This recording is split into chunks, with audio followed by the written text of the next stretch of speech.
Good evening students. आज ये हम लोग क्लासेस स्टार्ट करते हैं अपनी। कल हम एक लास्ट क्वेश्चन जो डिस्कस कर रहे थे इस स्लाइड का, ये क्वेश्चन शायद मेरे हिसाब से अनआंसर्ड रह गया था, मतलब पूरा डिस्कस नहीं हो पाया था कंप्लीटली, क्योंकि उस समय कुछ नेट की प्रॉब्लम हो गई थी। ठीक है, तो अब हम इस क्लास को वहीं से स्टार्ट कर देते हैं। देखिए, मैं एक बार जल्दी से आपको इस लगभग तो ये डिस्कशन हो ही गया था इस क्वेश्चन का, लेकिन फिर भी मैं एक बार आपको समझा देता हूँ दोबारा से। ठीक है, देखिए, आंसर तो मैं पहले बता देता हूँ। यहाँ पे कॉज की जगह हमें लिखना है रीजन। ठीक है, जो एक फाइनल बात मैं कल कहते कहते वो नेट चला गया, और राम राम भाई सभी को। ठीक है, सभी को गुड इवनिंग भी। देखो, ये जो कॉज है, यहाँ पे एक मिनट यहाँ पे लिखता हूँ। ये जो कॉज है और रीजन है, ये दोनों ही नाउन्स हैं। हिंदी में हम दोनों का मतलब सेम निकालते हैं कि कॉज का मतलब भी वजह, रीजन का मतलब भी वजह, लेकिन इंग्लिश में इनमें डिफरेंस होता है। मतलब कॉन्टेक्स्ट में इनके डिफरेंस होता है। क्या डिफरेंस होता है वो यहाँ से समझना। जैसा कि कल हमने पढ़ा कि cause is what justifies what make something happen. Cause वो होता है जिसकी वजह से कोई काम होता है या कुछ हो जाता है उसकी वजह से। ठीक है, अच्छा, reason is what justifies something. Reason वो होता है जो किसी चीज को जस्टिफाई करता है। अब ऐसे में होता क्या है कि जो एक्शंस हम परफॉर्म करते हैं अपने आप, डूइंग्स, डूइंग्स का मतलब जो काम हम करते हैं अपने आप, तो उनके पीछे कोई ना कोई रीजन होता है। क्योंकि अगर हम कुछ कर रहे हैं, नाउन के लेक्चर एंड होने के बाद सर एक डाउट क्लास हुई, बिल्कुल बच्चे, हाँ बिल्कुल डाउट क्लास रखेंगे नाउन के एंड होने के बाद में। देखो, मैं आपको बताता हूँ, आज हम लोग कुछ मिसलिनियस टाइप के क्वेश्चन डिस्कस करेंगे, जैसे ये कर रहे हैं ना, तो थोड़े से और बचे हुए हैं वो डिस्कस करेंगे, कुछ और क्वेश्चंस हैं। उसके बाद आज हम नाउन का जो हमारा क्लासरूम असाइनमेंट होता है वो डिस्कस करेंगे, और फिर अगली क्लास डाउट के रख देंगे। ठीक है, तो देखो, cause is what makes something happen और reason is what justify something. तो जनरली रीजन उन एक्शंस के पीछे होता है जो हम करते हैं। जैसे अगर हम कोई काम कर रहे हैं तो उसके पीछे कोई ना कोई लॉजिक होता है, कोई रीजन होता है, जस्टिफिकेशन होता है। जैसे कोई पर्सन है, शहर गया, वेंट टू द सिटी, तो इसके पीछे कोई ना कोई रीजन होगा। भाई क्यों गया? नौकरी ढूंढने के लिए गया, काम धाम ढूंढने के लिए गया। ठीक है, किस लिए गया? ठीक। या जैसे मान लो किसी पर्सन ने कंप्यूटर खरीदा, तो इसके पीछे भी उसका कोई ना कोई रीजन होगा कि उसने क्यों खरीदा। ठीक है, किसी को पनिश किया, किसी ने पनिश समबडी, किसी को पनिश किया, तो इसके पीछे भी रीजन होगा कि हम उसको सुधारना चाहते हैं। ठीक है, उसकी गलती को उसको रियलाइज करवाना चाहते हैं। तो जब हम कोई काम करते हैं तो उसके पीछे कोई रीजन होता है। रीजन का मतलब है जस्टिफिकेशन। लेकिन कई बार ऐसा होता है कि कुछ काम अपने आप हो जाते हैं, हैपनिंग्स। हैपनिंग्स का मतलब उनमें कोई डूअर नहीं होता जो उन्हें करता हो, वो अपने आप ही हो जाते हैं। इनमें कॉज होता है, इनमें रीजन नहीं होता है। जैसे कि कल हमने पढ़ा अर्थक्वेक है, मान लो। अब अर्थक्वेक में कोई डूअर नहीं होता जो अर्थक्वेक लाता हो। अर्थक्वेक तो ये होता है, टेक्टोनिक प्लेट्स जब मूव कर जाती हैं अपनी जगह से, तो उसकी वजह से अर्थक्वेक कॉज हो जाता है। तो अर्थक्वेक के पीछे ना कोई रीजन नहीं है, इसके पीछे है cause, movement of tectonic plates. या जैसे सोलर एक्लिप्स है, सूर्य ग्रहण है। अब जैसे प्लैनेट्स हैं, एक लाइन में आ गए, तो एक की शैडो की वजह से एक्लिप्स क्रिएट हो गया। तो इसके पीछे भी कोई रीजन नहीं है, कोई मतलब इसके पीछे कॉज है। रीजन केवल उन्हीं कामों में जिनको कोई करता है अपने आप। ठीक है, फॉल इल, मान लो कोई पर्सन बीमार पड़ गया, तो इसके पीछे भी कोई रीजन नहीं होता, इसके पीछे भी कॉज होता है। ठीक है, कोई इन्फेक्शन हो गया, बैक्टीरियल इन्फेक्शन हो गया या वायरल इन्फेक्शन हो गया, कुछ भी हो गया, तो इनके पीछे है कॉज। जिनमें कोई करता है किसी काम को, उनके पीछे होता है रीजन। तो कुल मिला के आप ऐसे समझ सकते हो कि जब कोई किसी काम को करता है, डूअर होता है कोई, तो उसमें कोई ना कोई रीजन होता है। लेकिन जब कुछ काम अपने आप हो जाते हैं तो उनमें कोई रीजन नहीं होता, उनमें केवल कॉज होता है। ठीक है, तो जैसे हमने लिखा, I don't have any cause to doubt his word, कि भाई इस पर्सन ने जो मुझे न्यूज बताई है, मैं उस पर डाउट क्यों करूं? तो इसका कोई जस्टिफिकेशन नहीं है। अगर मैं डाउट कर रहा हूं तो उसकी कोई वजह होगी कि जो वो बात बता रहा है वो लॉजिकल है। लेकिन अगर ऐसा मेरे पास कोई जस्टिफिकेशन नहीं है डाउट करने का, तो इसी को हम रीजन कहेंगे। ठीक है, तो इसमें आंसर आ गया रीजन। चलो, सम मोर क्वेश्चंस।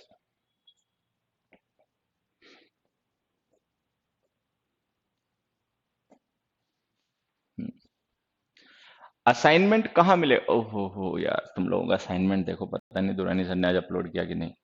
एक काम करता हूँ, या तो आप लोग अभी लेक्चर एंड होने के बाद असाइनमेंट ढूंढ लेना नेट पे। ठीक है, नेट पे क्या, ऐप पे आपको मिल जाएगा। नहीं तो जो दुरानी सर का नंबर है 88887888 उस पर एक मैसेज डाल देना। तो आप लोगों के जो व्हाट्सएप नंबर है ना उन पे मैं पीडीएफ के थ्रू सेंड करवा दूंगा, अगर ऐप पे नहीं होगा तो ठीक है। बाकी जो आज मैं असाइनमेंट के क्वेश्चन डिस्कस करूंगा आप लोगों के साथ में, वो तो अभी सामने स्लाइड पे दिख जाएंगे। बाकी जो उसका पीडीएफ है ना, वो मैं आप लोगों के व्हाट्सएप पे या तो सेंड करवाऊंगा, या ऐप पे वो अपलोड हो गया होगा, वो क्लास ओवर होने के बाद तब ढूंढना, ठीक है। अब यहाँ पे आ जाते हैं। There was a big boat in the centre of the river. अब देखो, सेंटर का मतलब होता है एक ऐसा point which is located at equal distance from all sides, जो ऑल साइड से इक्वल डिस्टेंस पे लोकेटेड है। जैसे ये पॉइंट ए है तो ये सेंटर है। अच्छा, मिडिल का यूज हम करते हैं जनरली तब जब दो साइड हो किसी चीज के, उनके बीच का कोई पॉइंट हो, जैसे ये बी है तो ये मिडिल है। अब हमें पता है जैसे रिवर है, रोड है, इनमें दो साइड होती हैं, तो इनमें सेंटर पॉसिबल नहीं है, इनके लिए यहाँ पे लिखो middle, in the middle of the river. फिर हमने लिखा था teacher gave us a verbal test instead of the written one. अब देखिए आप लोग एक चीज समझना, जैसे कम्युनिकेशन होता है, वार्तालाप, तो इसके दो तरीके के होते हैं। कम्युनिकेशन के होते हैं दो तरीके के, एक होता है वर्बल कम्युनिकेशन और एक होता है नॉन वर्बल कम्युनिकेशन, ठीक है। वर्बल कम्युनिकेशन का मतलब क्या होता है, देखो ये समझना। वर्बल का मतलब होता है शाब्दिक। तो वर्बल कम्युनिकेशन हम दो तरीके से करते हैं, एक तो बोलकर ओरली, और दूसरा लिखकर रिटन। तो वर्बल का मतलब होता है शाब्दिक, जब मतलब जिस कम्युनिकेशन के लिए हम वर्ड्स का यूज करते हैं उसे हम कहते हैं वर्बल। तो वर्ड्स का यूज हम दो तरीके से करते हैं, या तो बोलकर या फिर लिखकर। तो ये हो गया वर्बल कम्युनिकेशन, ठीक है, जिसमें शब्दों का यूज हो। ओरल हो गया मौखिक, रिटन हो गया लिखित। अच्छा, फिर कई बार हम कम्युनिकेशन बिना शब्दों के भी कर सकते हैं, विदाउट वर्ड्स, ठीक है। तो विदाउट वर्ड्स जब हम कम्युनिकेट करते हैं किसी के साथ में, तो वो होता है non verbal means of communication. अब बिना शब्दों के हम कैसे कम्युनिकेट कर पाएंगे, तो देखिए, जैसे साइंस हैं, सिंबल्स हैं, जेस्चर्स हैं, फेशियल एक्सप्रेशंस हैं, बॉडी लैंग्वेज है, ठीक है। इनके थ्रू जब हम अपना मैसेज किसी को सेंड करते हैं या रिसीव करते हैं, तो इसे हम कहते हैं नॉन वर्बल कम्युनिकेशन। तो कम्युनिकेशन होता है दो तरीके से, वर्बली, नॉन वर्बली। अच्छा, वर्बल कम्युनिकेशन के दो टाइप होते हैं, ओरल एंड रिटन। अब जो मैं आपको समझाना चाह रहा हूं वो ये है कि जो वर्बल है उसमें ओरल और रिटन दोनों इंक्लूडेड होते हैं। मतलब हम ये नहीं कह सकते कि something is written not verbal और something is oral not verbal, ठीक है। वट एवर इज ओरल और रिटन दैट इज वर्बल। जो ओरल है या रिटन है वो वर्बल ही होता है, ठीक है। अब जैसे हमने कहा the teacher gave us a verbal test instead of the written one, तो इसका मतलब हम ये कह रहे हैं कि टीचर ने हमें रिटन टेस्ट ना देके वर्बल टेस्ट दे दिया, लेकिन भैया रिटन भी तो वर्बल ही होता है। तो अगर टीचर ने हमें रिटन टेस्ट नहीं दिया होगा तो वो टेस्ट हो गया ओरल, तो आप यहाँ पे लिखो एन ओरल टेस्ट। तो इस एग्जाम्पल की मदद से हमें समझना है ओरल और वर्बल का डिफरेंस, कि ओरल का मतलब होता है व्हाट इज स्पोकन, मौखिक, और वर्बल का मतलब होता है शाब्दिक, ठीक है। और ओरल और रिटन दोनों ही वर्बल में इंक्लूडेड होते हैं। डन। चलिए नेक्स्ट क्वेश्चन पे।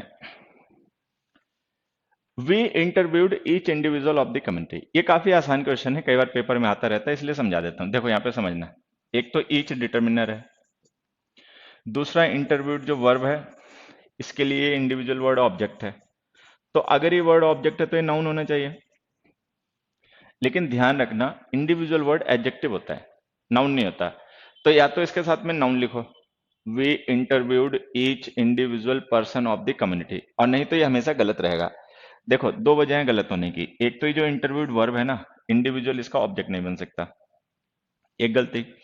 दूसरी गलती क्या है कि जो इंडिविजुअल एडजेक्टिव है वो बिना नाउन के भी नहीं यूज हो सकता। अगर ये नाउन होता तो इसे हो जाता, लेकिन ये नाउन नहीं, इंडिविजुअल एडजेक्टिव होता है, तो इसके साथ हमें कोई ना कोई नाउन लिखना पड़ेगा, ठीक है। तो या तो इंडिविजुअल को हटा के इसकी जगह कोई नाउन लिख दो, क्योंकि ये तो एडजेक्टिव है, या फिर ये एडजेक्टिव है इसके साथ ही में कोई नाउन लिख दो, इंडिविजुअल पर्सन लिख दो, इंडिविजुअल मेंबर लिख दो, कुछ भी लिख दो, ठीक है। तो इसको लिखो, we interviewed each individual person of the community, each individual member of the community. Next पे आ जाते हैं। This anxiety could be the influence of the overdose of the medicine.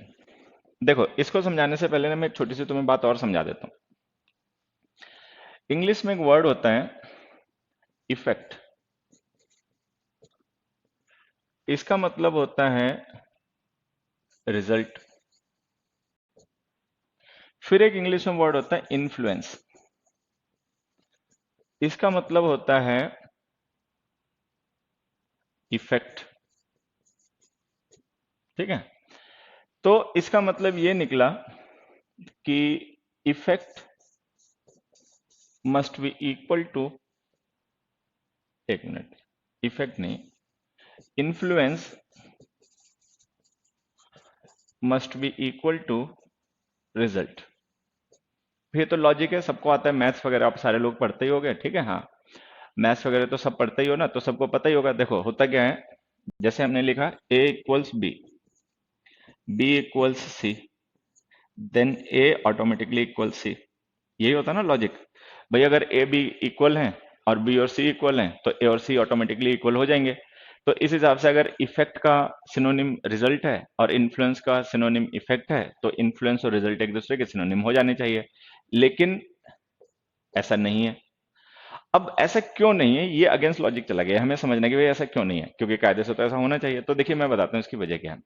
ऐसा इसलिए नहीं हो रहा है क्योंकि इफेक्ट वर्ड के मीनिंग दो होते हैं।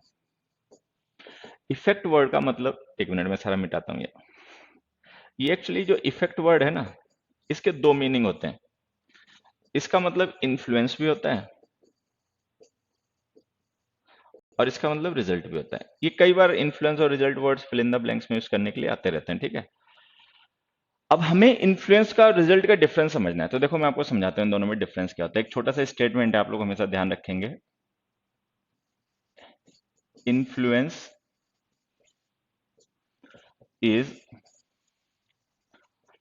What produces result. ये समझना है स्टेटमेंट कि influence is what produces result. Influence वो होता है जो रिजल्ट प्रोड्यूस करे, ठीक है। अब इसको मैं आपको एक एग्जांपल से समझाता हूं। इन्फ्लुएंस है प्रोसेस, ठीक है, और रिजल्ट है आउटकम। आउटकम का मतलब परिणाम होता है, ठीक है। एक और एग्जांपल से ये बात समझाता हूं। मान लो ये आइस है और इस आइस को हमने हीट किया तो ये वाटर में कन्वर्ट हो गया। तो आइस का वाटर बन जाना जो है ना, ये तो है रिजल्ट। वाटर जो है ये रिजल्ट है, कन्वर्जन है, आउटकम है। अच्छा, और ये जो हीट है, टेम्परेचर, ये इन्फ्लुएंस है जिसकी वजह से वो रिजल्ट हमें मिला। तो बस ये डिफरेंस है। Influence is what produces result. Influence वो होता है रिजल्ट प्रोड्यूस करे। तो जो वाटर रिजल्ट है ना, वो हीट की वजह से आया, तो हीट है इन्फ्लुएंस और वाटर है रिजल्ट। तो ये हमें समझना है कि इन्फ्लुएंस प्रोसेस है, ठीक है, और रिजल्ट उस प्रोसेस का एंड है। मतलब एंड का मतलब है आउटकम है, ठीक है, ये समझना है। अब मैं यहाँ पे दो एग्जांपल लिखता हूं, उनको समझना। देखो जैसे हमने लिखा द मैन, एक मिनट मैं ये मिटा रहा हूं, ठीक है, आप लोग देखना अपना। This anxiety could be the influence of the overdose of the medicine. अब किसी पर्सन ने ओवरडोज ले लिया, ठीक है, तो उसका ये जो एंग्जाइटी है ना, ये रिजल्ट है। एंग्जाइटी उसका क्या है, आउटकम है, रिजल्ट है। तो अगर ये रिजल्ट है तो हमने जो इसके लिए इन्फ्लुएंस वर्ड यूज कर रखा है ना, ये गलत है। यहाँ पे या तो लिखो रिजल्ट या लिखो इफेक्ट, ये आंसर है, ठीक है। गुड इवनिंग बच्चे। Sir good evening, please ask students to send a message mentioning home name and income H. अच्छा अच्छा अच्छा, देखिए आप सारे बच्चों के लिए एक दुरानी सर का मैसेज है।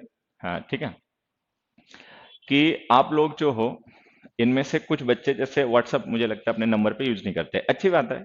आप ठीक है, नहीं यूज करते हो, पढ़ाई लिखाई पे ज्यादा ध्यान देते हो, अच्छी बात है। लेकिन फिर भी अगर आप लोग मतलब किसी दूसरे नंबर पे व्हाट्सअप यूज करना चाहते हो या मन बदल रहे हो, व्हाट्सअप यूज करना चाहते हो, शुरू करना चाहते हो, ठीक है, तो क्या करना है कि ये जो हमारा नंबर है जो दुरानी सर के पास रहता है, 8888788878, ठीक है, इस नंबर पर आप अपना नेम, ठीक है, और लिखना है, और एनकॉम एच लिखना है। एनकॉम एच आपका बैच एक्चुअली जिसमें आप पढ़ रहे हो, ठीक है। ये आपको सेंड करना है, व्हाट्सएप पे एक मैसेज सेंड करना है, ठीक है। हाँ, तो आप लोगों को मैं फिर से बता देता हूं, असल में जैसे मान लीजिए आपको असाइनमेंट आपके साथ शेयर करना है या कोई पर्टिकुलर कोई इंफॉर्मेशन है अर्जेंटली आपके साथ में शेयर करनी है, ठीक है, या आपके साथ में नेक्स्ट टॉपिक क्या स्टार्ट होगा उससे रिलेटेड इंफॉर्मेशन आपके साथ शेयर करनी है, तो हम उसको कैसे करेंगे ये देखने वाली बात है, ठीक है। तो उसके लिए आपको ना ये क्या करना है, व्हाट्सअप वगैरह यूज कर लीजिए, ठीक है। या मान लो जो आपने हमें नंबर दे रखा उस पर नहीं किसी दूसरे नंबर पे व्हाट्सअप यूज करते हो, ठीक है। तो आपको क्या करना है कि अपना नाम, ठीक है, नेम लिखना है और आगे एनकॉम एच लिखना है उसके बाद में स्पेस देके, ठीक है। एनकॉम एच आपका बैच है जिसमें आप पढ़ रहे हो अभी, ठीक है। और इसको आपको ये नंबर जो है 8888788878 इस पे भेजना है व्हाट्सएप मैसेज, ठीक है। और इस नंबर को आप जो 8888 वाला है इसको सेव कर लीजिए। जो हमारी इंपॉर्टेंट नोटिफिकेशन है या इंफॉर्मेशन है वो आपके साथ शेयर की जाएगी इसी नंबर के थ्रू, मतलब वही नंबर है जिसके थ्रू हम आपके साथ कम्युनिकेट करेंगे, आप हमारे साथ कम्युनिकेट करोगे, ठीक है। तो ये काम आप लोगों को कर लेना है। देन चलिए, तो आपके जैसे जो हमें असाइनमेंट्स भेजने हैं या कोई आपको न्यूज़ देनी है तो वो हम इसी के थ्रू डिस्कस क्या करेंगे।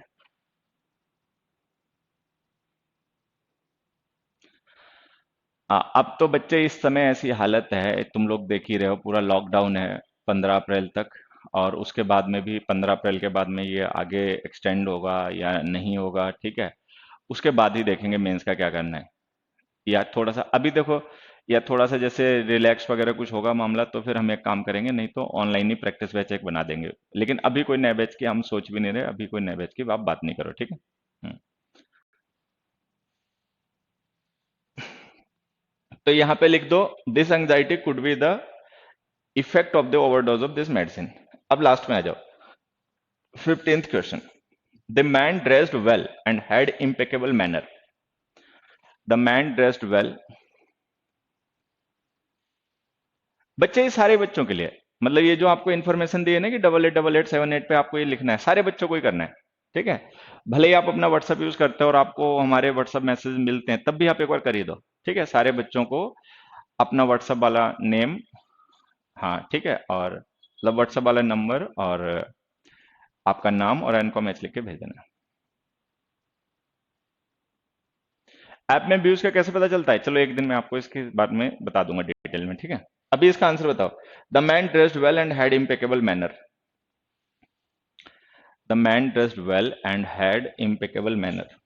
इम्पेकेबल का मतलब होता है परफेक्ट, फ्लॉलेस, ठीक है। ये जो इम्पेकेबल वर्ड होता है ना, इसका मीनिंग वैसे तो तुम लोग जानते भी होगे, लेकिन फिर भी देखो मैं बता देता हूँ। इम्पेकेबल का मतलब होता है फ्लॉलेस, जिसमें कोई फ्लॉ ना हो, जिसमें कोई कमी ना हो, परफेक्ट, ठीक है।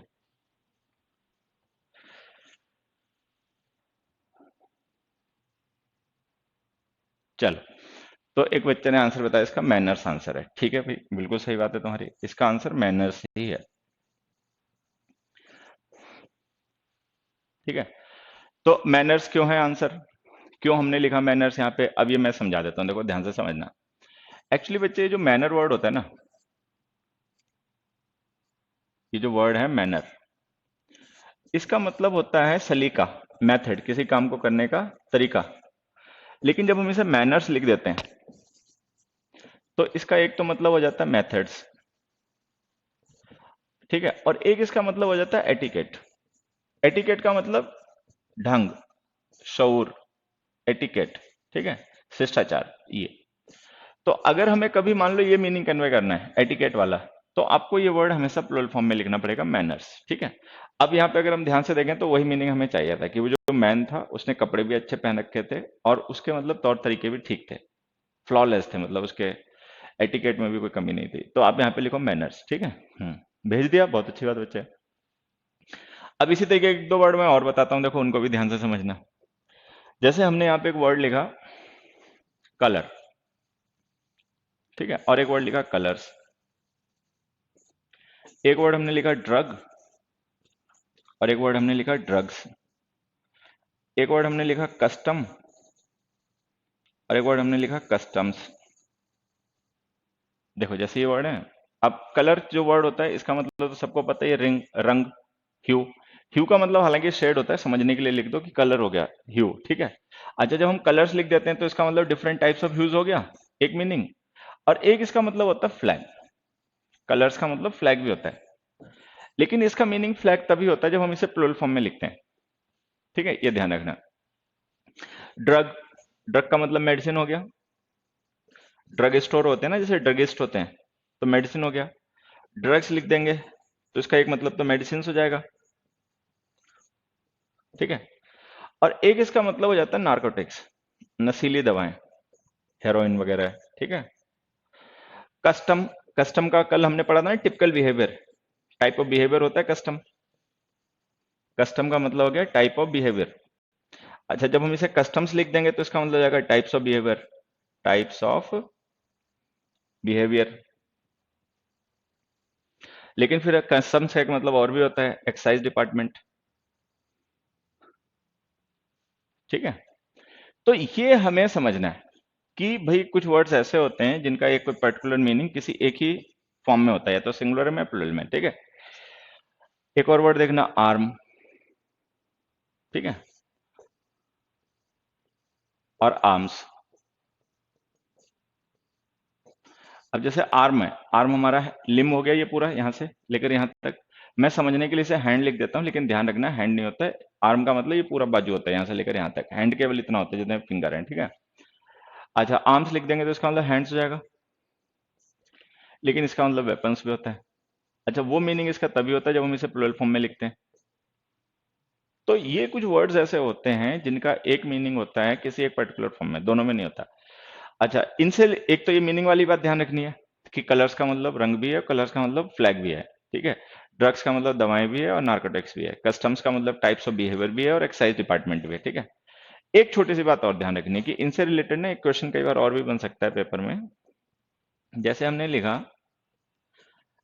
द पुलिस हैव अरेस्टेड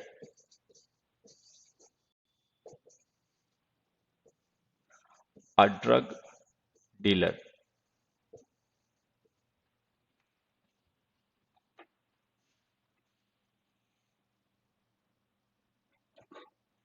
नहीं बेटा, ये बुक्स में नहीं होंगी, ये बातें जो हम डिस्कस करें ना बुक्स में नहीं होंगी। ठीक है, बुक्स में केवल प्रैक्टिस के लिए क्वेश्चंस होते हैं। The police have arrested drug dealer. अब जैसे अगर हम ड्रग डीलर लिख देंगे तो इसका मतलब हो जाएगा मेडिसिन डीलर। तो जनरली लेकिन वैसे होता है, अगर हम यहाँ पे मान लें कि ड्रग का मतलब मेडिसिन नहीं है, नार्कोटिक्स है, नशीली चीजें। ठीक है, तो इसको हमें ड्रग्स लिखना पड़ेगा। अब देखो यहाँ पे ध्यान से देखना, मेन नाउन डीलर है। ठीक है, ये ड्रग्स मॉडिफायर है, लेकिन हमें पता है कि वो मीनिंग इसका तभी होता है जब हम इसे ड्रग्स लिखते हैं, तो हम इसे ड्रग्स ही लिखेंगे। तो ये जो वर्ड है ना, जैसे कलर्स का मतलब फ्लैग तब होता है जब हम इसको प्लूरल फॉर्म में कलर्स लिखते हैं। एटिकेट इसका मतलब तब होता है जब हम इसे मैनर्स लिखते हैं। ठीक है, नार्कोटिक्स इसका मतलब तब होता है जब हम इसे ड्रग्स लिखते हैं। एक्साइज इसका मतलब तब होता है जब हम इसे कस्टम्स लिखते हैं। तो इस मीनिंग में अगर हम इस वर्ड को मॉडिफायर बना के लिखेंगे ना, मॉडिफायर बना के लिखेंगे, ठीक है, तो भी आपको प्लूरल फॉर्म में ही लिखना है। एक एग्जांपल से और समझना है ये बात। जैसे हमने लिखा,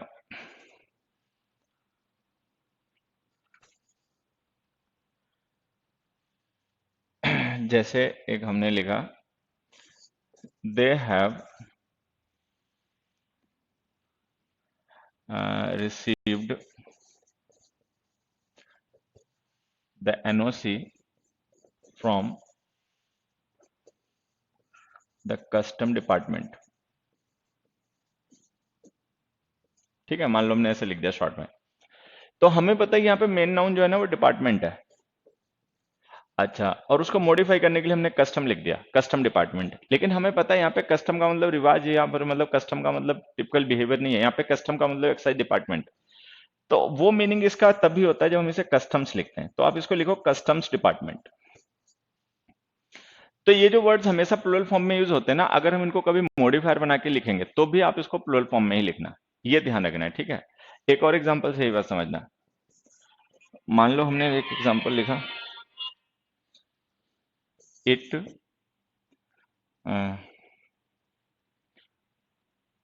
इट क्या, वी हैव अ वैकेंसी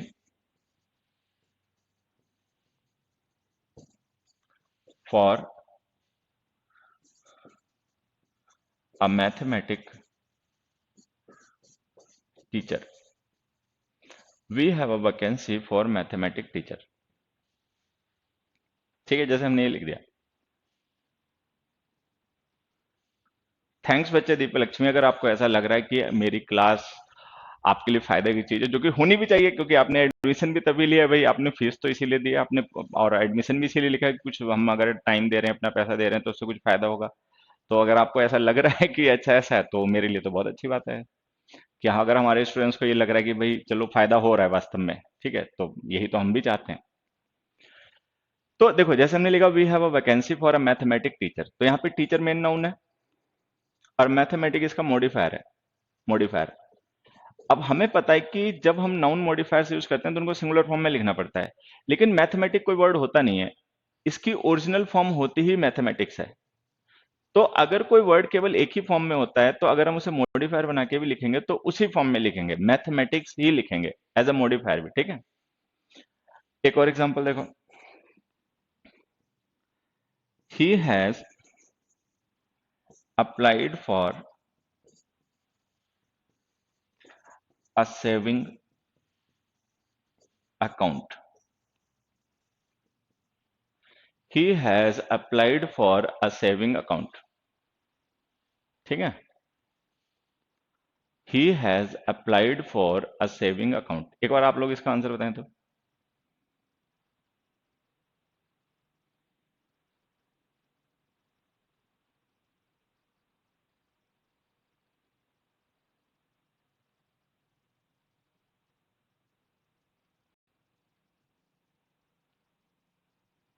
ठीक है,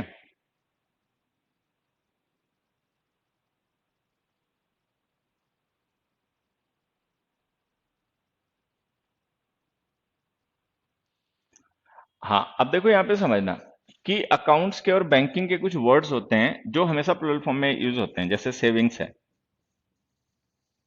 एसेट्स है, आउटलेज है। आउटलेज का मतलब एक्सपेंसेस होता है, ठीक है।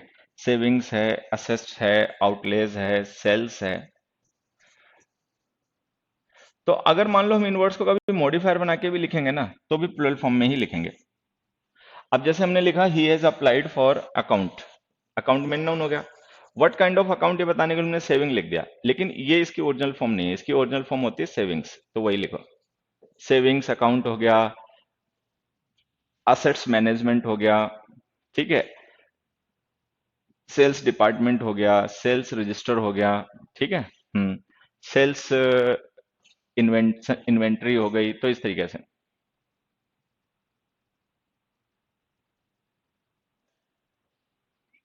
ठीक है, बढ़िया। चलो ये हो गया।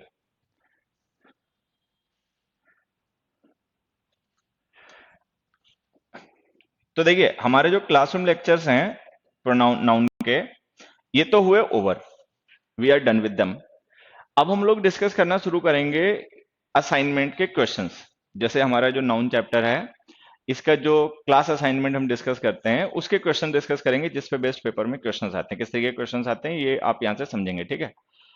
कितने आज डिस्कस हो जाते हैं देखने वाली बात है, जो बच जाएंगे फिर वो कल डिस्कस करेंगे, वो कल ही डाउट भी ले लेंगे, ठीक है। चलो, आसान है, शुरू में तो आसान क्वेश्चन होंगे, एक बार अपना आंसर बताना शुरू करना। फर्स्ट क्वेश्चन देखो, there were grazing many sheeps in the field across the river.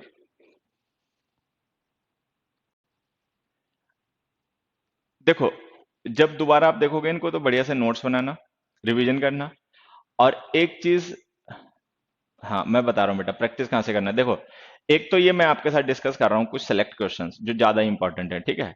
दूसरा, आप किसी भी बुक से प्रैक्टिस करो, मैं हमेशा कहता हूँ कोई फर्क नहीं पड़ता बच्चे, आप किसी भी बुक से प्रैक्टिस करो, ऐसा नहीं कोई आपको खास बुक में बताऊंगा आपको उसी बुक से प्रैक्टिस करनी है।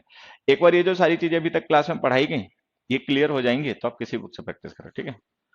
अब देखो, हमने लिखा there were grazing many sheeps in the field across the river, तो जैसा कि हमने पहले पढ़ रखा है कि शीप नाउन के सिंगुलर और प्लुरल फॉर्म शीप होती है, तो ये शीप्स गलत है, इसको शीप लिख दो, ये आंसर हो गया। There were grazing many sheep in the field across, चलो बढ़िया। नेक्स्ट का आंसर बताओ, we are expecting at least 100 new application for this project. Sheeps is wrong. We should use sheep there. Okay. So that's the answer of the question number one. Now let's come to the question two. Question number two. We have expecting at least 100 new applications for the project. Then अब देखिए, मैं revise करवा देता हूं, ध्यान से सुनना। हमने ये नाउन चैप्टर में पढ़ा होगा, ठीक है, कि 100 है, डजन है, मिलियन है, 1000 है। ठीक है, हाँ, ये जो है ये डिटर्मिनर्स होते हैं।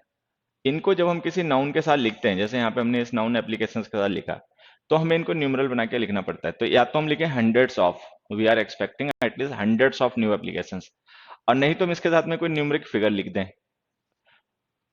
ठीक है, 100 लिख दें, ए का मतलब हो गया 1, 100 न्यू एप्लीकेशन लिख दें, 300 न्यू एप्लीकेशन लिख दें, ऐसा कुछ लिख दें तो सही हो जाएगा। ठीक है, चलो नेक्स्ट में जाते हैं। The minister has ordered an inquiry in the deal of military equipments. Question number 3 का आंसर बताएं बच्चे। एप्लीकेशन नहीं होगा बेटा, 100 लिख दिया ना, 100 का मतलब हो गया 100, which is much more than 1, जो एक से ज्यादा है। तो एक से ज्यादा होने की वजह से हमें उसको नाउन को प्लूरल फॉर्म में लिखना पड़ेगा। नेक्स्ट देखो, the minister has ordered an inquiry in the deal of military equipments. तो ये हमने पढ़ा, इक्विपमेंट है, नेम ऑफ कॉन्सेप्ट होता है, एब्स्ट्रैक्ट नाउन होता है, तो हम इसको प्लूरल फॉर्म में नहीं लिख सकते, तो आप इसको लिखो simply equipment. The minister has ordered an inquiry in the deal of military equipment. ठीक है, नेक्स्ट में देखो, the victims of the Bhopal tragedy haven't received damage yet. अब हमने पढ़ा था कि डैमेज का मतलब हार्म होता है। ठीक है, हाँ, ठीक है, उसका मतलब होता है हार्म। लेकिन जो विक्टिम है ना, वो हार्म को तो पहली बात रिसीव नहीं करेंगे। फिर हमने पढ़ा होगा कि एक वर्ड होता है डैमेजेस, जिसका मतलब होता है कंपेंसेशन। अगर हम यहाँ पे ध्यान से देखें तो हमें उसी मीनिंग की रिक्वायरमेंट है, तो आप लिखो damages. The victims of the Bhopal tragedy haven't received damages yet. तो डैमेजेस का मतलब हो गया कंपेंसेशन, डैमेज का मतलब होता है हार्म। सेंटेंस के कॉन्टेक्स्ट के हिसाब से इनको यूज क्या करो। अगर लगे कि यहाँ पे हमें कंपेंसेशन मीनिंग कन्वे करना है तो आप डैमेजेस लिखो, अगर लगे आपको यहाँ पे हार्म की बात हो रही है तो आप डैमेज लिखो। ठीक है,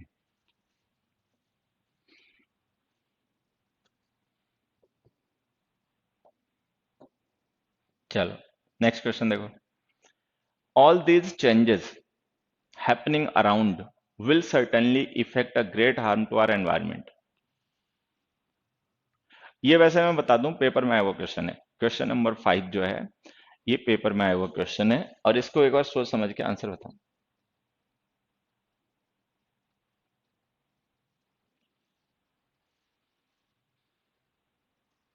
डन, ए आर्टिकल नहीं आएगा। देखो एक बच्चे ने सही आंसर बताया, इसमें है पता क्या, ये जो हमने लिखा ना ग्रेट हार्म, ये नाउन है, और हमने पढ़ा कि हार्म है, डैमेज है, ये नेम ऑफ एक्शन होते हैं, अब्स्ट्रैक्ट नाउन होते हैं। अब्स्ट्रैक्ट नाउन होने की वजह से अनकाउंटेबल होते हैं, तो अनकाउंटेबल नाउन के साथ में हमें एन आर्टिकल नहीं लिखने चाहिए। एन आर्टिकल का यूज करना चाहिए उन नाउन्स के साथ जो काउंटेबल हो। ठीक है, तो यहाँ पे ये जो ए आर्टिकल लिखा है ना, इसको रिमूव कर दो, क्योंकि ग्रेट हार्म जो है काउंटेबल नाउन है, इसके बाद ए आर्टिकल नहीं आएगा। ठीक है, नेक्स्ट में देखो, नेक्स्ट में हमने लिखा the training officers dare not challenge commanders in chief orders. अब देखो यहाँ पे ऑर्डर्स हो गया मेन नाउन, पोजीशन, और कमांडर इन चीफ हो गया पजेसिव केस। अब कमांडर इन चीफ एक कंपाउंड नाउन है, तो हमने पढ़ा कि कंपाउंड नाउन्स को अगर हमें पजेसिव केस में लिखना हो तो अपॉस्ट्रोफी लास्ट वर्ड पे यूज करनी चाहिए, क्योंकि लास्ट वर्ड जो होता है ना वो पोजीशन के नियरेस्ट होता है। तो आप इसको ऐसे लिखो, commander in chief's orders, the trainee officers dare not challenge commander in chief's orders. ठीक है, नेक्स्ट देखो, every one is aware of Kamal's and Mohan's friendship. अब देखो ये जो फ्रेंडशिप है ये कॉमन पोजेशन है, कमल और मोहन मतलब म्यूचुअल रिलेशन होता है फ्रेंडशिप, तो ऐसा तो होता नहीं हर एक पर्सन का अपना अलग अलग फ्रेंडशिप होगा। तो मोहन और कमल दोनों ही दोस्त होंगे, तो ये म्यूचुअल इनका, या यूं से कह सकते हैं कॉमन पोजेशन हो गया। तो अगर ये पोजेशन इन दोनों का कॉमन है, तो जो पोजेशन के पास लिखा गया नाउन है ना मोहन, उस पर अपॉस्ट्रोफी लिखा रहने, तो जो दूर लिखा है उससे रिमूव कर दो। तो अगर दो नाउन जिन्हें एंड से कनेक्ट किया गया हो किसी कॉमन पोजेशन को शेयर करते हो, तो अपॉस्ट्रोफी का यूज उसके साथ किया करो जो नाउन के पास लिखा हो। ठीक है, तो कमल एंड मोहन्स लिखो। ठीक है, नेक्स्ट देखो, the college is recognised as a centre of excellent in research and teaching. खैर देखो, जैसे हमने ऑफ एक्सीलेंट लिखा, ठीक है, तो ऑफ प्रिपरेशन है, और जो भी वर्ड हम प्रिपरेशन के बाद लिखते हैं वो उस प्रिपरेशन के ऑब्जेक्ट होते हैं। अब ऑब्जेक्ट हमेशा कोई नाउन या प्रोनाउन होता है। अब तुम में से जो बच्चे जानते हो ना वो एक्सीलेंट वर्ड की ये एडजेक्टिव है, एक्सीलेंट डिस्क्रिप्शन है एक्चुअली किसी न किसी का। ठीक है, तो एक्सीलेंट वर्ड का यूज हम करते हैं डिस्क्राइब करने के लिए, तो जो डिस्क्रिप्शन वर्ड्स होते हैं ना वो एडजेक्टिव होते हैं, तो एक्सीलेंट वर्ड एडजेक्टिव है, ऑफ प्रिपरेशन का ऑब्जेक्ट नहीं बन सकता। तो या तो हम इसके बाद कोई नाउन लिख दें, excellent research, excellent teaching, excellent coaching, और नहीं तो इसी की नाउन फॉर्म होती है एक्सीलेंस, उसे यूज कर लें। अ सेंटर ऑफ एक्सीलेंस। ठीक है, नेक्स्ट में आ जाओ। अच्छा ये तो हो गया आंसर। तो ये जो एक्सीलेंट वर्ड लिखा ना, ये एडजेक्टिव है, इसको हटा के इसकी नाउन फॉर्म लिख दो एक्सीलेंस। प्रीपोजिशंस के ऑब्जेक्ट हमेशा कोई नाउन या प्रोनाउन ही हो सकते हैं।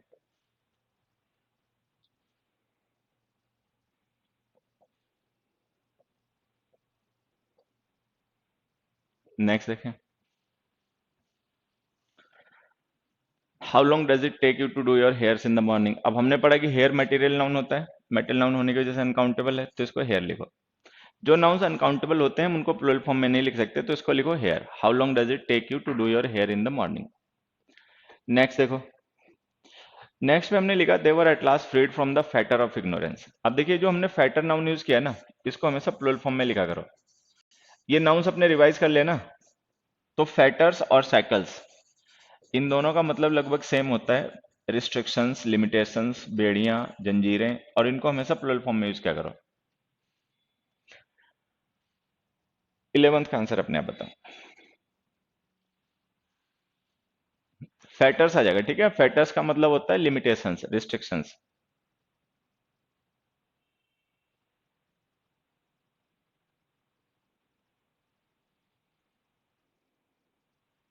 11th का आंसर बताओ बच्चा।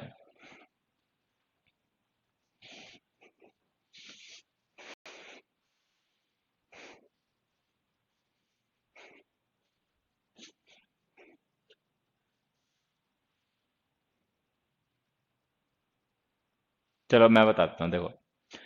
ये जो हमने सेक्रेटरी जनरल वर्ड लिखा है ना, सेक्रेटरी जनरल, इसमें मेन वर्ड जो होता है ना, सेक्रेटरी होता है। जनरल इसका मॉडिफायर होता है।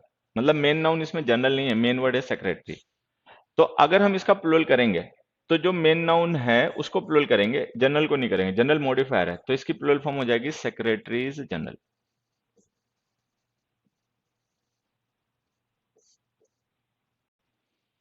The speaker has called a meeting with the secretaries general of all political parties, ये हमारा आंसर है। हेयर नहीं बच्चे, फिर हम उसे कर सकते हैं स्ट्रैंड्स ऑफ हेयर। जैसे हमने मान लो टू हेयर लिखा कहीं पे, तो ये गलत है। ठीक है, हम इसको टू हेयर्स है नहीं तो गलत है, कई बार बुक्स वगैरह में लिखा होता है, इसलिए हम इसे लिख सकते हैं two strands of hair. Two strands of hair. तो हेयर की यूनिट हम स्ट्रैंड, स्ट्रैंड होता है ना एक रेशा, उसे मानते हैं। ठीक है, नेक्स्ट देखो। The Chinese have very strange habit. अब देखिए चाइनीज का, द चाइनीज का मतलब क्या हो गया, द चाइनीज का मतलब है चाइनीज पीपल इन जनरल। तो ये हम किसी इंडिविजुअल पर्सन की बात नहीं कर रहे हैं, हम ये पीपल इन जनरल की बात कर रहे हैं। तो यहाँ पे कस्टम्स का वर्ड का यूज करें, customs. The Chinese have very strange customs. ठीक है,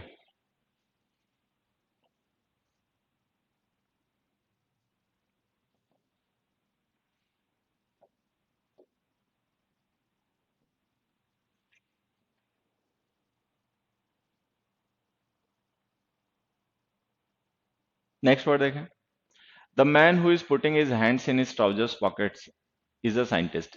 फर्स्ट क्वेश्चन का आंसर अपने आप बताएं तुम लोग। फर्स्ट क्वेश्चन जो है ना बच्चों, इसका आंसर अपने आप एक बार बताओ तो।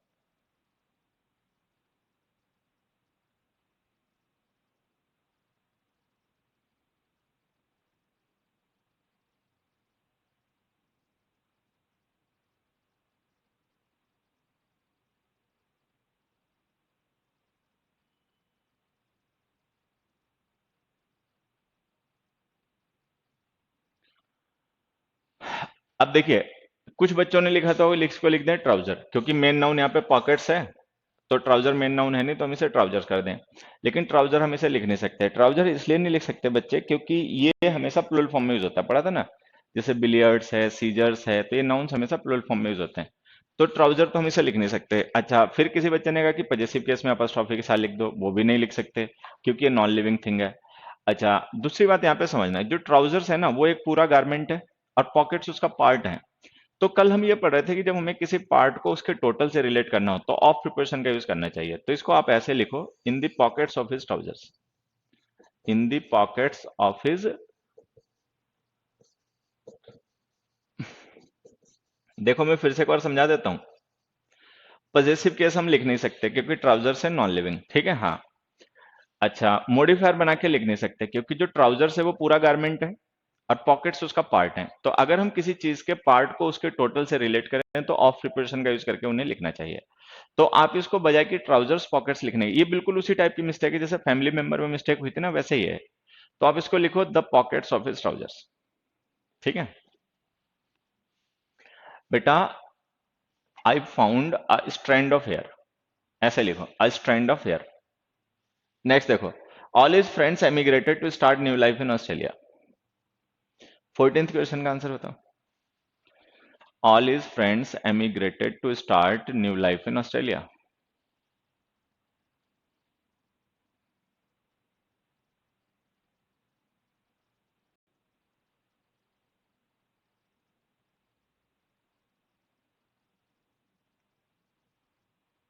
अ न्यू लाइफ, ठीक है। अब देखो यहाँ पे एक चीज समझना, हमने पढ़ा था कि अगर हम लाइफ को, एजुकेशन को, एक्सपीरियंस को, नॉलेज को, टाइम को पर्टिकुलराइज कर दें। अब जैसे यहाँ पे लाइफ का मतलब है केवल इन लोगों की लाइफ, और वो भी हमने लाइफ को ना कैटेगराइज कर दिया, what kind of life, new. तो अगर हम इन नाउन्स को कैटेगराइज कर दें किसी एक पर्टिकुलर से रिलेट करके तो ये कॉमन नाउन्स होते हैं, फिर बिना आर्टिकल के मत लिखा करो। तो इसको लिखो अ न्यू लाइफ। तो जब हम लाइफ और डेथ वर्ड का यूज करते हैं जनरल सेंस में, तब तो ये होते हैं अनकाउंटेबल, ठीक है। लेकिन जब हम इनको यूज करते हैं किसी पर्टिकुलर पर्सन से रिलेट करके और वो भी कैटेगराइज कर दें, उसकी कैटेगरी भी बना देंगे व्हाट काइंड ऑफ लाइफ, तो फिर ये काउंटेबल नाउन्स हो जाते हैं कॉमन, और इनको बिना आर्टिकल के मत लिखा करो। 15th में भी देखो यही है। 15th में हमने लिखा दो दे वॉन द बैटल, कि उन्होंने बैटल तो जीत ली। It cost them life of thousands of their soldiers, लेकिन उनके हजारों सोल्जर्स मारे गए। तो यहाँ पे लाइफ का मतलब स्टेट नहीं है, यहाँ पे लाइफ का मतलब है लिविंग पीपल, ठीक है। देखो, जब हम पढ़ रहे थे तो हमने वहां पे ये पढ़ा था कि अगर लाइफ का मतलब हो one who is alive, one who is alive, तो ये कॉमन नाउन है, ठीक है। और अगर डेथ का मतलब हो one who is dead, one who is dead, तो ये भी कॉमन नाउन है। तो अगर लाइफ का मतलब हो लिविंग पर्सन और डेथ का मतलब हो डेड पर्सन, तो ये कॉमन नाउन है, ठीक है। अब जैसे हमने यहाँ पे लिखा कि वो बैटल तो जीत गए लेकिन उनके बहुत से सोल्जर्स मारे गए, तो मतलब जो सोल्जर्स पहले जिंदा रहेंगे वो बाद में मार दिए गए। तो यहाँ पे हम लाइफ लिखकर स्टेट को रेफर नहीं कर रहे हैं, उन लोगों को रेफर कर रहे हैं जो जिंदा रहे होंगे, तो इसको प्लूरल फॉर्म में लिखो लाइव्स। लाइव्स इसलिए लिखना पड़ रहा है क्योंकि यहाँ पे एक पर्सन की नहीं थाउजेंड्स की बात हो रही है, तो इसलिए हमने लाइव्स लिख दिया। दो they won the battle it cost them lives of thousands of their soldiers. Next में आ जाते हैं। नेक्स्ट तो आसान है, ये तो पता ही कि बिलियर्ड्स होता है। जो गेम का नेम है ना वो बिलियर्ड्स है। देखने में भले प्लूरल लगता हो लेकिन ये सिंगुलर होता है, बिलियर्ड्स, ठीक है।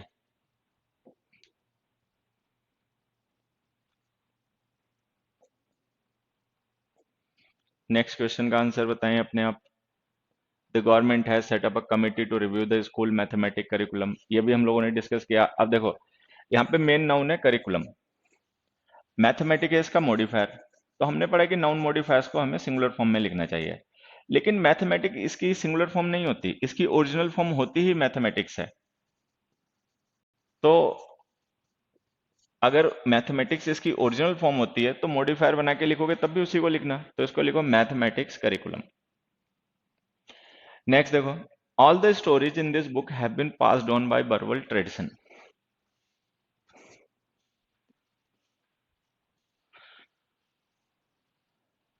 ठीक है, all the stories in this book have been passed on by verbal tradition. Pass on का मतलब होता है ट्रांसफर करना, एक से दूसरे तक पहुंचाना। मान लो मुझे कोई कहानी पता है तो मैं दूसरे को सुना दूंगा, तो उसे पता चल गई, फिर वो किसी और को सुनाएगा, तो ऐसे आगे बढ़ती रहेगी, ठीक है। तो ये जो हमने लिखा है ना बाय वर्बल ट्रेडिशन, इसकी जगह लिखो ओरल। ओरल क्यों लिख रहे हैं देखो समझना। असल में जब ये स्टोरीज बुक में आ गई, जब ये प्रिंट हो गई, तब तो ये हो गई इनकी रिटर्न फॉर्म। लेकिन जब तक बुक में नहीं ये कहानियां लिखी गई, जब तक मान लो पेपर नहीं था, प्रिंटिंग फैसिलिटी नहीं थी, तब तक कहानियों को एक दूसरे तक कैसे ट्रांसफर किया जाता था, ओरली। ओरली का मतलब मौखिक तरीके से, सुना सुना के। तो यहाँ पे आप लिखो ओरल ट्रेडिशन। तो जब ये बुक में छप गई, प्रिंट हो गई, तब तो ये इनकी फॉर्म हो गई रिटर्न, लेकिन उससे पहले इनकी फॉर्म रही होगी ओरल, तो इसको ओरल ट्रेडिशन, ठीक है। तो ये वर्बल और ओरल का डिफरेंस ध्यान रखना। नेक्स्ट देखो, one would better first establish one's leadership credential. अब हमने पढ़ा कि जो वर्ड होता है क्रेडेंशियल, ठीक है, इसकी ओरिजिनल फॉर्म क्रेडेंशियल्स होती है। और इसको हमेशा प्लूरल फॉर्म में लिखा करो। क्रेडेंशियल्स का मतलब होता है एलिजिबिलिटी, काबिलियत, और क्रेडेंशियल्स का मतलब डॉक्यूमेंट्स भी होता है विच प्रूव आर एलिजिबिलिटी। मतलब क्रेडेंशियल्स का मतलब डॉक्यूमेंट्स भी होता है जो हमारी एलिजिबिलिटी प्रूव करते हैं, और क्रेडेंशियल्स का मतलब डॉक्यूमेंट्स भी होता है, ठीक है। 20 देखो, 20 का आंसर तुम लोग अपने आप बताओ।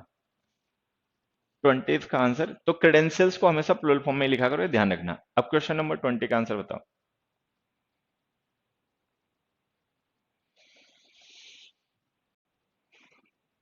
केयरलेसनेस। देखो इसका आंसर बड़ा आसान है, मैं बता देता हूं।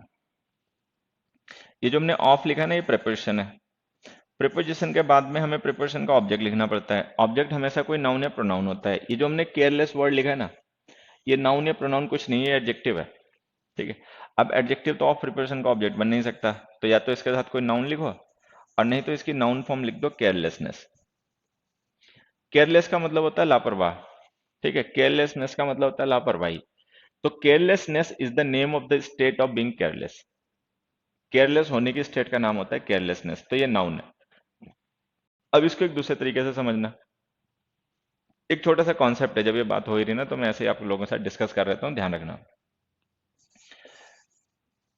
नाउन्स जो होते हैं ना, उनके बाद में हम लेस सफिक्स ऐड करके उनकी एडजेक्टिव फॉर्म्स तैयार करते हैं।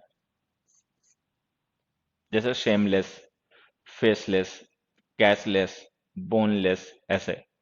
अच्छा, एडजेक्टिव्स के साथ में नेस लिखकर हम उनकी नाउन फॉर्म तैयार कर लेते हैं। ये एब्स्ट्रैक्ट नाउन होते हैं। जब हम नेस लिख देते हैं ना किसी एडजेक्टिव के बाद में, तो ये क्वालिटी या स्टेट डिस्क्राइब करने वाले नाउन्स होते हैं, और ये एब्स्ट्रैक्ट नाउन्स होते हैं। जैसे हमने लिख दिया केयरलेसनेस, मैडनेस, हार्शनेस, सॉफ्टनेस, ठीक है, इस तरीके से। तो ये अगर किसी वर्ड के लास्ट में लेस लिखा हुआ है ना, तो समझ जाओ ये एडजेक्टिव है। अच्छा, किसी वर्ड के लास्ट में लेस लिखा हुआ है, तो समझ जाओ ये नाउन है, एब्स्ट्रैक्ट नाउन है, ठीक है। हम्म।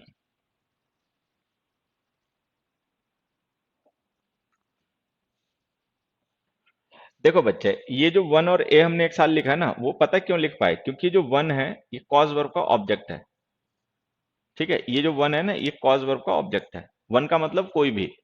और ये जो अलॉट हमने लिखा है, ये एक डिटर्मिनर है जिसको प्रॉब्लम्स नाउन के साथ लिखा गया, अलॉट ऑफ प्रॉब्लम्स। तो भले ही तुम्हें ऐसा लग रहा होगा कि ए और वन हमने किसी एक वर्ड के लिए यूज कर लिया, एक्चुअल में ऐसा नहीं है। वन अलग है, वो कॉज वर्ब का ऑब्जेक्ट है, और अलॉट ऑफ जो डिटर्मिनर है वो प्रॉब्लम्स के लिए जो रहा है।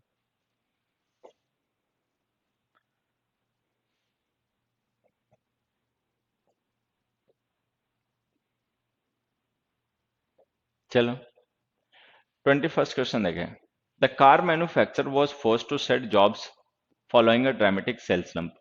स्लम्प का मतलब होता है डिक्रीज, ठीक है। हाँ, कॉज करना मतलब किसी चीज को produce result. Cause means produce result बच्चे, कॉज वहां पे वर्ब है, ठीक है।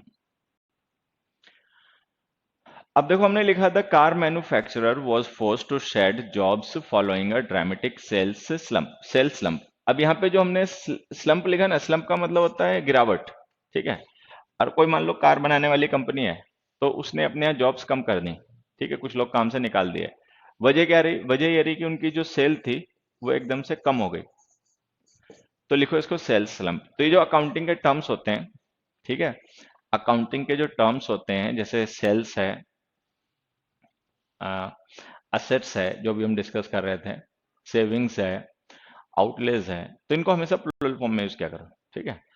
अच्छा, दूसरी बात, अगर हम मान लो सेल नाउन को कभी सिंगुलर फॉर्म में यूज भी करें, तो सेल का मतलब इवेंट होता है, जहां पे चीजें नहीं सस्ते में बिक रही होती हैं, उस इवेंट को हम सेल कहते हैं। या सेल का मतलब बिक्री भी होता है, दिन भर की जितनी भी बिक्री है उसको भी हम सेल कहते हैं। अच्छा, जब हम सेल्स लिखते हैं तो ये अकाउंटिंग का टर्म हो जाता है। तो अगर हमें कभी अकाउंट्स का रेफर करना है, तो इस वर्ड को हमेशा लिखा करो सेल्स, सेल्स स्लम्प, ठीक है। नेक्स्ट में आ जाओ। Doctor Chandra always takes great pain with his lectures. Doctor Chandra always takes great pain with his lectures.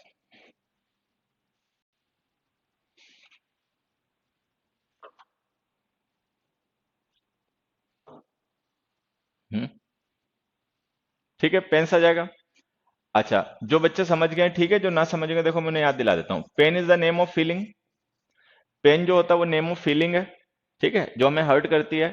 अच्छा, पेन्स वर्ड जो होता है, इसका मतलब होता है केयर, ठीक है। मैं फिर से एक वर्ड तुम्हें याद दिलाता हूँ, लास्ट टाइम भी डिस्कस किया होगा, पेंस टेकिंग। हमने एक वर्ड लास्ट टाइम डिस्कस किया था पेंस टेकिंग, और जिसका मतलब होता है केयरफुल या मेटिकुलस। तो पेंस टेकिंग का मतलब होता है person who does his job with pens. ठीक है। हम्म। तो यहाँ पे हमें यही लिखना है, doctor Chandra always takes great pains with the lectures. 23rd का आंसर देखो, a congregation of guest teachers have met the chief minister and demanded an increase in their wages. कि कांग्रीगेशन हमने पढ़ा था कि ग्रुप ऑफ रिलीजियस पीपल होता है, जो धार्मिक लोग होते हैं, रिलीजियस गैदरिंग होती है, उसको हम कांग्रीगेशन कहते हैं। ठीक है। लेकिन यहाँ पे एक्चुअल में हम किसी वर्शिपर्स की या रिलीजियस गैदरिंग की बात नहीं कर रहे हैं, यहाँ पे हम गेस्ट टीचर्स में से कुछ की बात कर रहे हैं। तो आप इसको कांग्रीगेशन ना लिख के डेलीगेशन लिख दो। डेलीगेशन हमने पढ़ा था ग्रुप ऑफ रिप्रेजेंटेटिव्स। मान लो हजारों लोग हैं, तो उन हजारों लोगों ने अपने दो चार रिप्रेजेंटेटिव चूज कर लिए कि भाई ये हमें रिप्रेजेंट करेंगे, मतलब हमारे इश्यूज को ये आगे पुट फोर्थ करेंगे। तो वो जो रिप्रेजेंटेटिव है उनके ग्रुप को हम कहते हैं डेलीगेशन। तो आप इसको लिखो, अ डेलीगेशन ऑफ गेस्ट टीचर्स। 24 तो आसानी है, रिगार्ड वर्ब होती है, अगर हम इसको एज ए नाउन यूज करें अपनी फीलिंग्स को एक्सप्रेस करने के लिए तो हमेशा प्लूरल फॉर्म में लिखा करो। रिगार्ड्स है, थैंक्स है, विशेस है। ठीक है। तो इसको लिखो, please give your uncle my regards when you meet him there.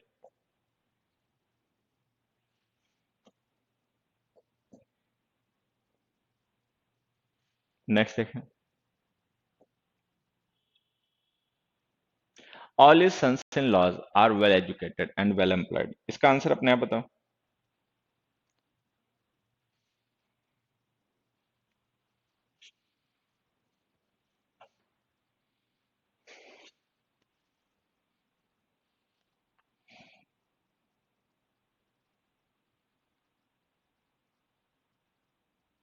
ठीक है, समझ में आ गया। बढ़िया। अब देखो, ये जो सन इन लॉज हमने लिखा है ना, ये कंपाउंड नाउन है। अब हमने पढ़ा था कि जब हम किसी प्रेपोजिशन से दो नाउन्स को रिलेट करते हैं तो कभी भी प्रेपोजिशन के बाद लिखा गया नाउन मेन नहीं हो सकता। मेन नाउन इसमें सन है, तो अगर सन मेन नाउन है तो हमें इसे प्लूरल करके लिखना चाहिए सन्स। अच्छा, लॉ मेन नाउन है नहीं तो उसको सिंगुलर फॉर्म में लिखो, तो इसको लिखो सन, सन्स इन लॉ। तो सन इन लॉ का जो मेन नाउन होता है वो सन होता है, लॉ उसका मॉडिफायर होता है, उसको प्लूरल फॉर्म में मत लिखो। ठीक है। नेक्स्ट में आ जाओ। ये फंडामेंटल के जो नाउन के वीडियोस हैं उनमें पढ़ा रखा कॉन्सेप्ट। 26 देखो, द ओनली क्राइटेरिया टू जज a person is to observe his behaviour with different people. ठीक है।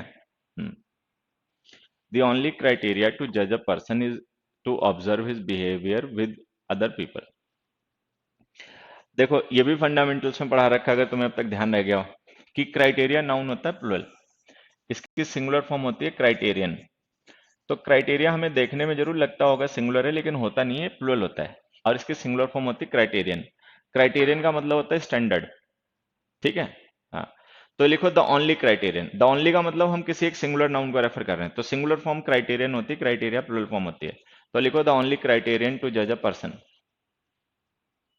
नेक्स्ट देखें, usually I have a bathe and then go to bed every day.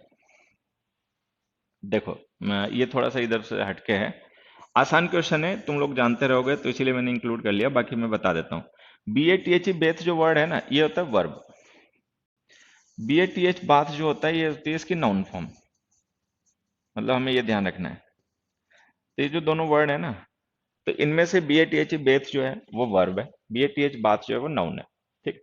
अब जैसे हमने यहाँ पे हैव वर्ब लिख दी और ए आर्टिकल लिख दिया, तो इसका मतलब हमें यहाँ पे नाउन चाहिए।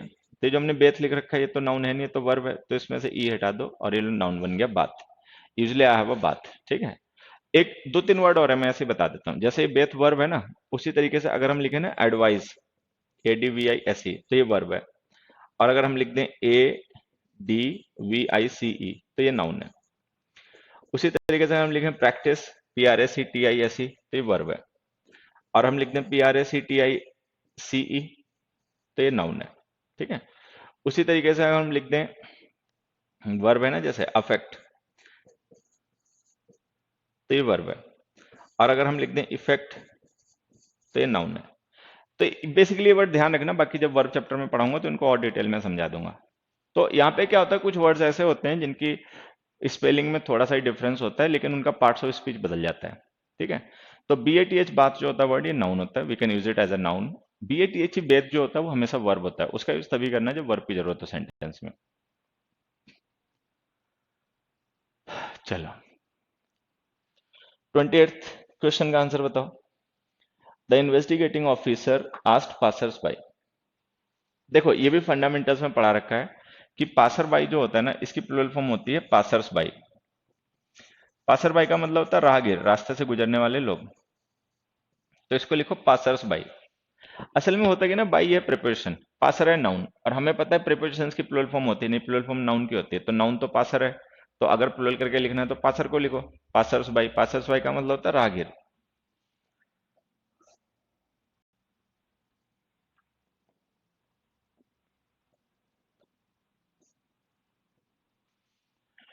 अगला देखो, the immigration officials will ask all of you to show your paper.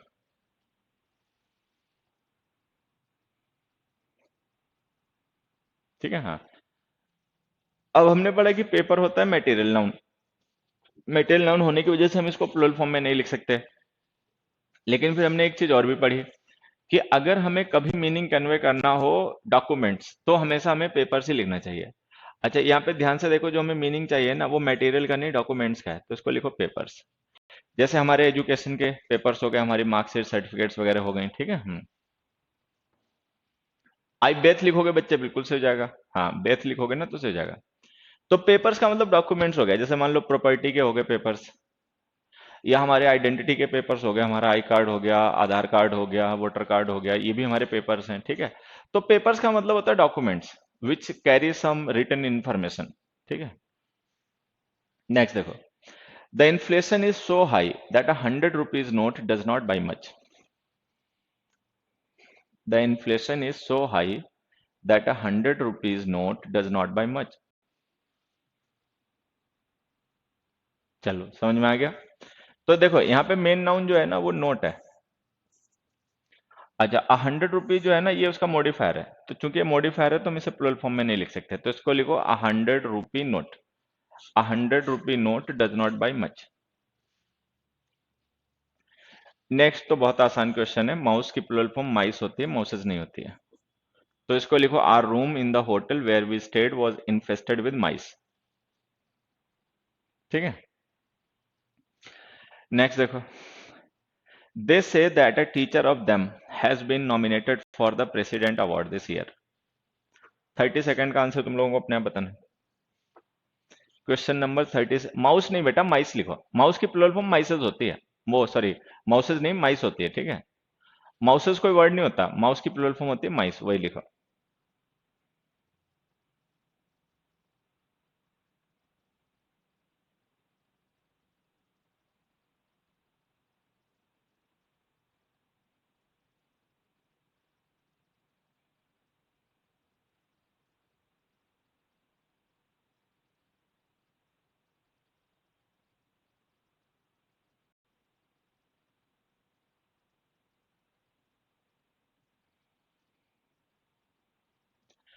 हाँ, सही आंसर। देखो कुछ बच्चों ने बता, देयर नहीं लिखो बेटा, मान जाओ, देयर वर्ड डिटर्मिनर होता है, बिना नाउन के आएगा नहीं, यहाँ पे लिखो देयर्स। अब देखो इसका मतलब क्या है। यहाँ पे हमने टीचर नाउन के साथ आर्टिकल ए लिख रखा है। तो ए आर्टिकल का मतलब होता है नाउन इंडेफिनिट है। तो इंडेफिनिट कोई तब होता है जब वो वन ऑफ मैनी हो। तो मान लो उनके कई टीचर्स हैं, और उनमें से एक टीचर को कोई अवार्ड मिल गया। तो जिस टीचर को अवार्ड मिला उसको तो हमने यहाँ पे लिख दिया सब्जेक्ट बना के, आ टीचर। अच्छा, और वो जो बाकी टोटल टीचर्स हैं जिनमें से एक को हम रेफर कर रहे हैं, उनको रेफर करने के लिए हमने प्रोनाउन लिख दिया देयर्स। तो हमने लिख दिया अ टीचर ऑफ देयर्स। अच्छा देखो, अ टीचर ऑफ देयर्स का मतलब क्या हो गया। अ टीचर ऑफ देयर्स का मतलब हो गया उनके टीचर्स में से कोई एक। चूंकि वो एक जो भी टीचर है वो इंडेफिनिट है, तो इसलिए हमने उसका में आर्टिकल ए लिख रखा है। अब अ टीचर ऑफ देयर्स को अगर हम एक और तरीके से लिखना चाहें ना, तो हम ऐसे भी लिख सकते हैं, one of their teachers. One of their teachers का मतलब उनके टीचर्स में से किसी एक को। तो इसका मतलब हो गया उनके कई टीचर हैं और उनमें से किसी एक टीचर को कोई अवार्ड मिल गया। अच्छा, हमें कैसे पता लगे उनके टीचर कई होंगे। ठीक है, क्योंकि जो ए एन आर्टिकल लिखा है ना, इससे पता चल गया। ए एन आर्टिकल जब हम किसी नाउन के साथ यूज करते हैं तो इसका मतलब उस नाउन की आइडेंटिटी इंडेफिनिट है। अच्छा, किसी नाउन की आइडेंटिटी इंडेफिनिट तभी होती है जनरली जब हम उसको कईयों में से किसी एक को रेफर कर रहे होते हैं। तो यहाँ पे ए का मतलब हो गया वन, वन ऑफ मैनी। ठीक है।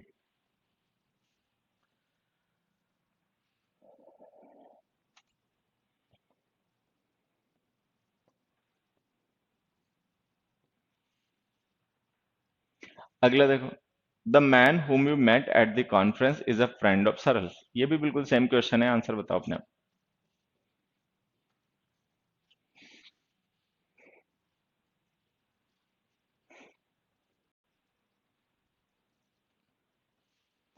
बेटा देम होता है पर्सनल प्रोनाउन, देयर्स होता है पर्सनल प्रोनाउन। देयर्स का मतलब होता है पोजेशन, उनके टीचर्स। देयर्स का मतलब है देयर टीचर्स, ठीक है।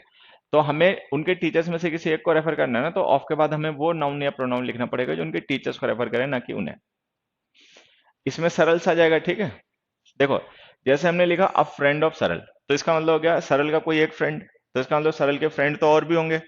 तो जब हम पार्ट और टोटल को रेफर करते हैं ना, तो हमें ऑफ से पहले लिखना चाहिए पार्ट। पार्ट का मतलब वो जिसके बारे में बात कर रहे हैं, और ऑफ के बाद लिखना चाहिए टोटल। टोटल का मतलब जिसमें से उसको एक्सक्लूड किया जा रहा है। तो जैसे एक फ्रेंड ये हो गया, तो हमें सरल के टोटल फ्रेंड्स को ऑफ के बाद लिखना पड़ेगा। तो अगर हमें सरल को नहीं, सरल के फ्रेंड्स को रेफर करना है, तो पजेसिव केस लिखो, सरल्स। अब फ्रेंड ऑफ सरल्स, अब फ्रेंड ऑफ सरल्स का मतलब देखना क्या हुआ। अब फ्रेंड ऑफ सरल्स का मतलब हो गया one of the friends of सरल।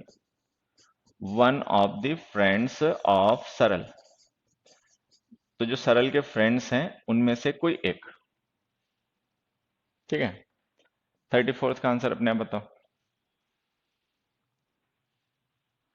34th का आंसर भी अपने आप बताओ।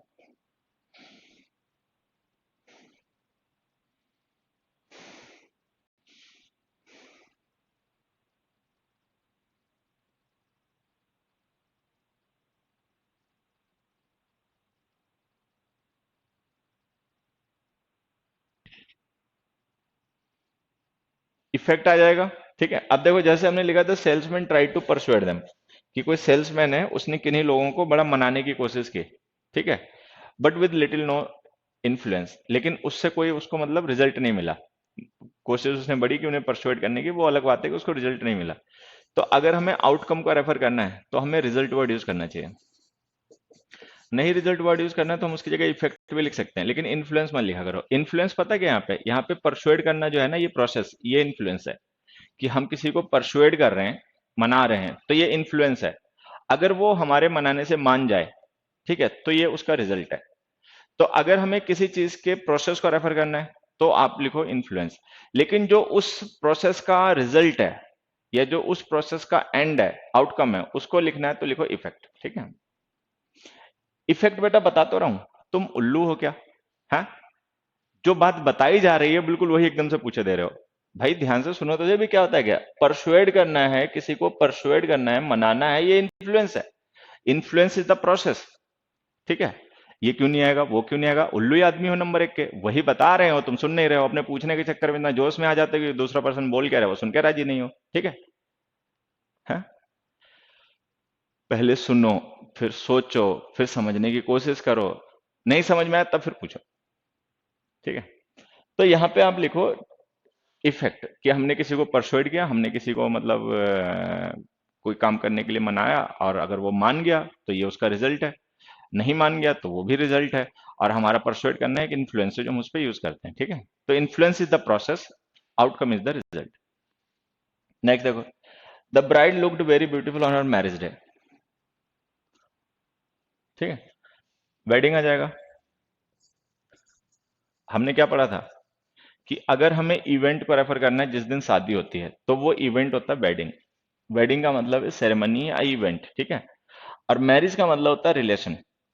तो जैसे हमने लिखा था bride looked very beautiful on her marriage day, तो वो जो डे जिस दिन शादी हो रही है, ठीक है, तो उसको आपको कहना चाहिए वेडिंग डे, क्योंकि that day is related to the event, not related to the relation. तो उसको लिखो वेडिंग डे, ठीक है। नेक्स्ट पे आ जाओ। बफरिंग बेटा आज नहीं हो रही होगी, ठीक है बेटा, राहुल ग्रेवाल आज बफरिंग नहीं हो रही होगी, हमारी तरफ से बिल्कुल सही चल रहा है, ठीक है। नेक्स्ट पे आ जाते हैं। It was reported that only 70% of the electorates voted. अब देखो, हमने पढ़ा था कि इलेक्टोरेट नाउन जो होता है ना, देखने में लगता है सिंगुलर, लेकिन होता प्लुरल है। तो जब इलेक्टोरेट खुद ही प्लुरल होता है, तो हम उसको इलेक्टोरेट्स क्यों लिखें? क्योंकि अगर कोई नाउन ऑलरेडी प्लुरल है, तो हम उसको मोर प्लुरल तो बना नहीं सकते। तो इलेक्टोरेट्स की बजाय सिंपली लिखो इलेक्टोरेट, ठीक है। हाँ, ब्यूटीफुल का नाउन क्या होगा बेटा, ठीक है। देखो बेटा, ये धीरे धीरे भी तुम समझ जाओगे। ये जो लुक है ना, लिंकिंग वर्ब है, ठीक। लिंकिंग वर्ड का एडजेक्टिव्स कॉम्प्लीमेंट होते हैं। तो ये जो ब्यूटीफुल हमने लिखा ना, ये ब्राइड के लिए यूज हो रहा है, एडजेक्टिव है। ठीक है। दिमाग यूज करते हो, खोपड़ी यूज कर रहे हो, बस तिरछी यूज कर रहे हो, मतलब जिस डायरेक्शन में यूज करनी है ना, उधर ना यूज करके दूसरी डायरेक्शन में यूज कर रहे हो।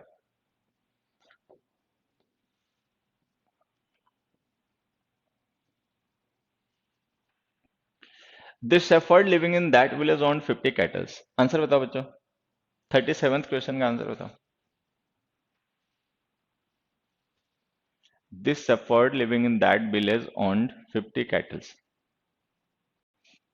हाँ, अब देखो, एक तो पहली बात, हम कैटल्स लिख नहीं सकते क्योंकि कैटल नाउन ऑलरेडी प्लुरल होता है। तो पहली बात तो इसको कैटल लिख दो। फिर हमने पढ़ा कि जो नाउन्स हमेशा प्लुरल होते हैं उनके साथ हम न्यूमरल भी नहीं लिख सकते।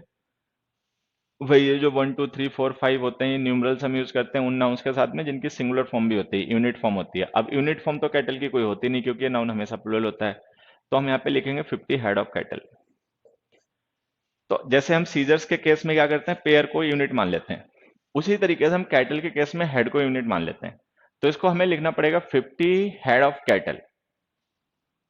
ठीक है, हाँ, ये आंसर है हमारा। अगर 50 नहीं लिखा होता तो वो कैटल से हो जाता, लेकिन चूंकि कैटल नाउन हमेशा प्लुरल होता है, अब चूंकि वो हमेशा प्लुरल होता है तो हम उसकी काउंटिंग तो कर नहीं सकते। काउंटिंग हम उन्हीं नाउन्स की कर सकते हैं जिनकी एक यूनिट फॉर्म भी होती है। यूनिट का मतलब सिंगुलर फॉर्म। कैटल की सिंगुलर फॉर्म तो होती नहीं है, तो हम उसकी यूनिट हेड को मान लेते हैं। तो आप इसको लिखें 50 हेड ऑफ कैटल। 38th का आंसर अपने बताओ। 38th क्वेश्चन का आंसर अपने बताओ।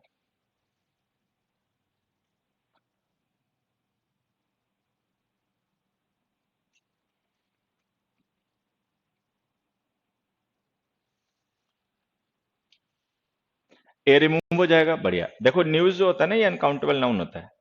अनकाउंटेबल नाउन्स के साथ में एन आर्टिकल का यूज मत किया करो। तो इसको सिंपली लिखो मैसेंजर्स ब्रॉट गुड न्यूज। हालांकि ए अगर हम चाहें तो लिख सकते हैं, अगर हम ऐसे लिख दें, आप पीस ऑफ गुड न्यूज, ठीक है, या हम लिख दें an article of good news, तो लिख सकते हैं। अब पीस ऑफ गुड न्यूज या an article of good news. तो न्यूज अनकाउंटेबल नाउन होता है। हमने पढ़ा कि अनकाउंटेबल नाउन्स को हम काउंट नहीं कर सकते, डिवाइड कर सकते हैं। ठीक है। An article of good news, बिल्कुल बच्चे, an article of good news लिख सकते हैं, या पीस ऑफ गुड न्यूज भी लिख सकते हैं। नेक्स्ट देखो, on farms the fox is considered a vermin.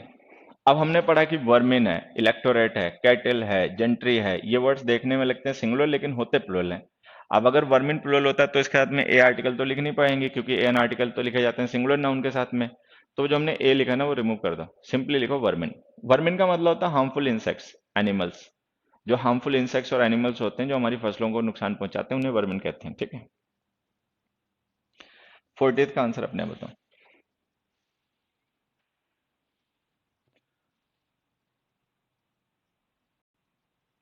40th question का आंसर बताओ बच्चा।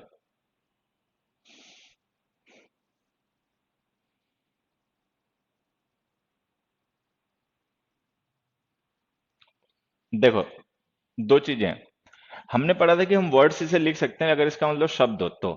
लेकिन अगर वर्ड्स का मतलब न्यूज हो, खबर हो, या वर्ड्स का मतलब कमिटमेंट हो, प्रॉमिस हो, तो इसको हमेशा सिंगुलर फॉर्म में वर्ड लिखा करो।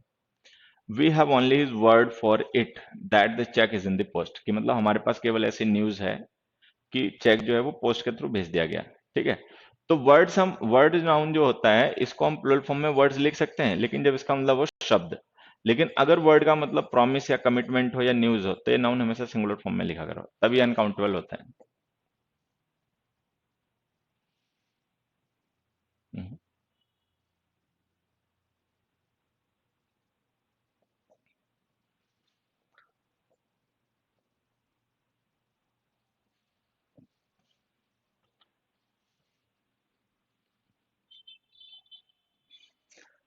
चलो अभी 41st का आंसर बताएं सभी लोग।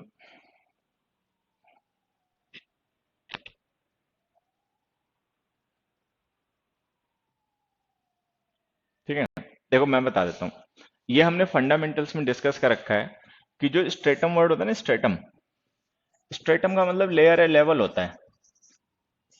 ठीक। और इसकी प्लुरल फॉर्म स्ट्रेटा होती है। तो जो हमने स्ट्रेटम्स लिखा ना, ये गलत लिख दिया क्योंकि ये प्लुरल फॉर्म होती नहीं है। स्ट्रेटम की प्लुरल फॉर्म होती है स्ट्रेटा। तो आप इसे ऐसे लिखो। Such social programmes provide all social strata, strata का मतलब लेयर, लेवल, जो सामाजिक लेवल है ना अलग अलग जैसे, ठीक है, तो उन सबको मतलब एक अपॉर्चुनिटी मिलती है कि वहां पे एक जगह इकट्ठे होकर डिस्कस कर पाए कुछ। तो स्ट्रेटम है, बैक्टीरियम है, मीडियम है, ये सारे नाउन्स हमने फंडामेंटल्स में डिस्कस कर रखे हैं कि इनकी प्लूरल फॉर्म क्या होती है, ठीक है। All the students helped one another in solving the doubts of each others. 42nd question अच्छा क्वेश्चन है, इसका एक बार आंसर तुम लोग अपने आप बताओ। 42nd क्वेश्चन एक अच्छा क्वेश्चन है, इसका आंसर अपने आप बताओ।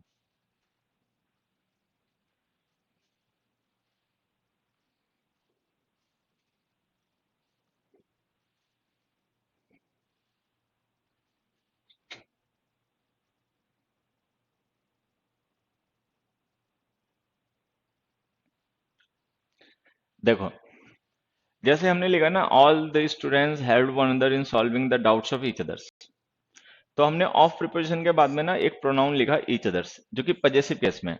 अब हमें पता है कि जो पजेसिव केस के नाउन या प्रोनाउन होते हैं वो हमेशा किसी पजेशन को रेफर करने के लिए लिखे जाते हैं। तो इस ऑफ प्रिपोजिशन का ऑब्जेक्ट ये ईच अदर तो हो नहीं सकता, क्योंकि ईच अदर पजेसिव केस में लिखा तो ये किसी न किसी पजेशन को रेफर कर रहा होगा। अब ध्यान से देखें, अगर ये किसी जिस पजेशन को रेफर कर रहा होगा ना, वो पजेशन डाउट्स हो सकता है, जो कि यहाँ पे पहले से ही लिखा हुआ है। तो अगर हमने डाउट्स को और ईच अदर को रिलेट करने के लिए ऑफ प्रिपोजिशन का यूज कर लिया, तो अब हमें ये पजेसिव केस नहीं यूज करना चाहिए, सिंपली इसको लिखो डाउट्स ऑफ ईच अदर, ठीक है।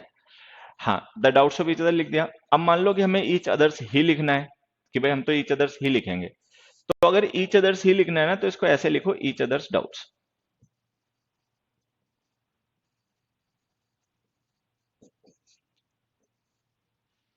तो all the students help one another in solving each other's doubts, या the doubts of each other, ऐसे लिखो, ठीक है। नेक्स्ट में जाओ। द कस्टमर आज the cost of the watch with the leather strap. 43rd का आंसर बताओ। द कस्टमर आज the cost of the watch with the leather strap.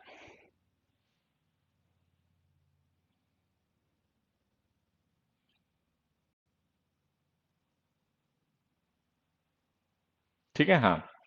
देखो, मैं आप लोगों को एक चीज बताता हूँ। कॉस्ट वर्ड जो होता है ना, cost, cost is the amount which is investment. मान लो हमने जो अमाउंट इन्वेस्टमेंट किया ना, वो कॉस्ट है। Price is the purchasing amount. Customer जिस अमाउंट पे किसी चीज को परचेज करता है, वो उसका प्राइस होती है। जैसे आप लोग मैथ्स पढ़ते होगे तो उसमें कॉस्ट प्राइस सेलिंग प्राइस होता होगा, ठीक है, तो ये वही डिफरेंस है। प्राइस का मतलब है जो कस्टमर पे करता है किसी चीज को खरीदने के लिए, और कॉस्ट का मतलब होता है इन्वेस्टमेंट अमाउंट। तो अगर कस्टमर यहाँ पे पूछ रहा है वॉच का, तो वो प्राइस पूछ रहा होगा, कॉस्ट नहीं। कॉस्ट पूछेगा तो कोई उसको बताएगा भी नहीं, तो यहाँ पे लिखो प्राइस। प्राइस का मतलब जिस पे उसको सेल किया जा रहा है, तो जिस अमाउंट पे किसी चीज को सेल किया जा रहा है वो उसका प्राइस है, और जो उसको बनाने में या इन्वेस्ट कर मतलब इन्वेस्टमेंट हुआ वो कॉस्ट है।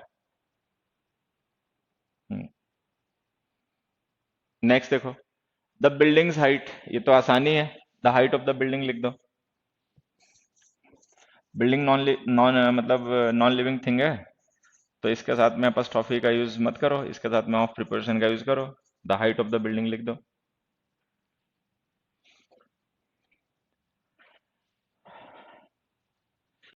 एक किसी बच्चे का कमेंट है, देखो मैं समझा देता हूँ, कि किसी बच्चे ने कहा ना कि लेदर मटेरियल है, तो उसका तो आर्टिकल ये नहीं आएगा, तो मैं बेटा समझा देता हूँ। यहाँ पे मेन नाउन ना स्ट्रैप है, लेदर जो है ना ये मॉडिफायर है। तो हमने क्या पढ़ा था कि जब हम कोई कंपाउंड नाउन लिखते हैं तो उसमें लिखा गया डिटर्मिनर मेन नाउन के लिए यूज होता है। तो जो हम आर्टिकल ए लिख रहे हैं ना बेटा, ये भले लेदर से पहले लिखा हो, लेकिन ये यूज हो रहा है स्ट्रैप के लिए। अगर हम केवल लिख देंगे अ लेदर, तो ये गलत हो जाएगा। मान लो हम केवल इतना लिखें अ लेदर, तो ये गलत है, क्योंकि लेदर मटेरियल नाउन है, उसके साथ ए आर्टिकल आएगा नहीं। लेकिन यहाँ पे मेन नाउन लेदर नहीं है, यहाँ पे मेन नाउन स्ट्रैप है, स्ट्रैप काउंटेबल होता है, ठीक है। तो ये जो हम ए लिख रहे हैं वो स्ट्रैप के लिए यूज हो रहा है, ना कि लेदर के लिए, और ये सही है।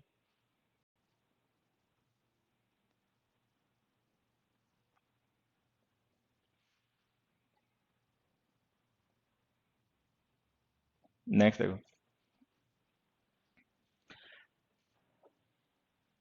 देर is still one third of the students not able to do even basic calculations.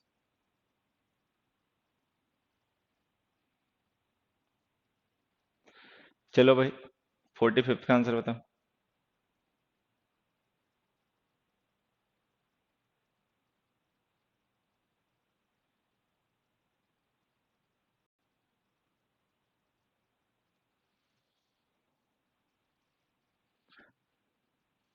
अब देखो सबसे पहले एक चीज समझना, ये जो थर्ड्स लिख रहे हैं ना, इनको मैं कैसे समझाऊं, इनको एक दिन पकड़ के ना फिर मैं ढंग से समझाऊंगा।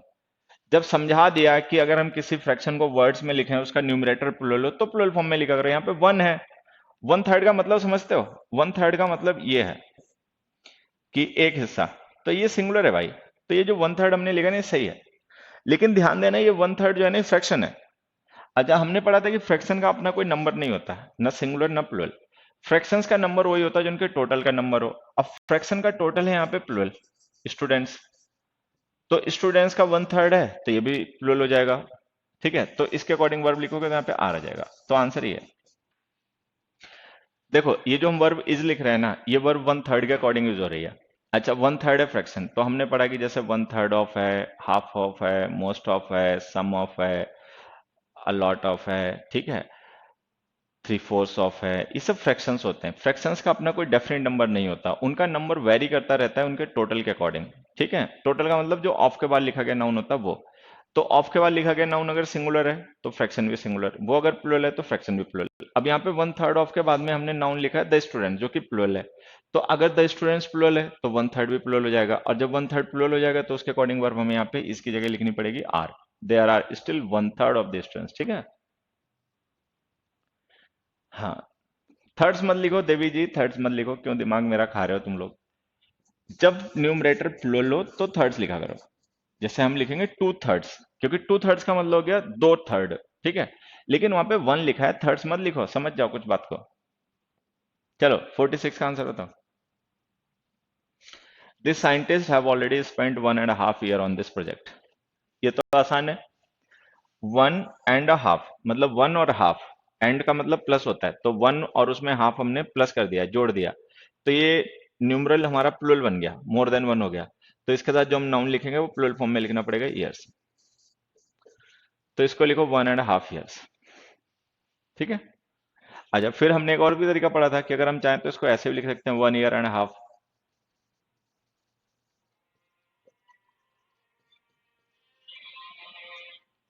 तो चाहो तो इसे 1.5 year लिख दो, या चाहे 1.5 years लिख दो। ठीक है।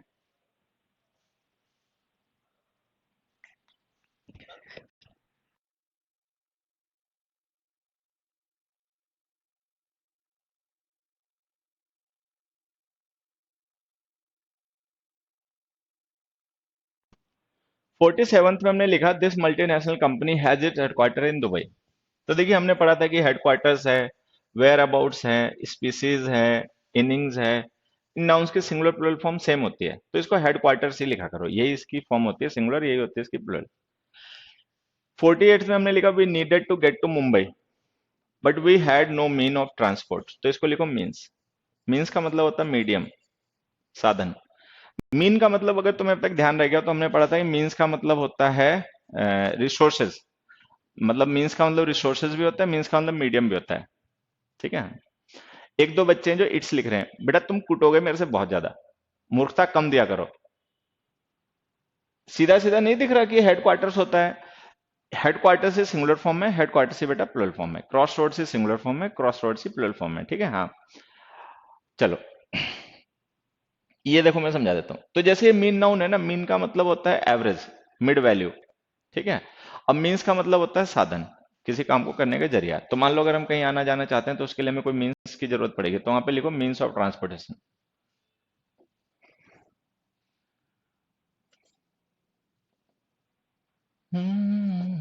चलो, पहला क्वेश्चन देखो क्या है। This friend of our lives in America and works there in a software company. चलो आंसर बताओ, फर्स्ट क्वेश्चन का आंसर बताओ।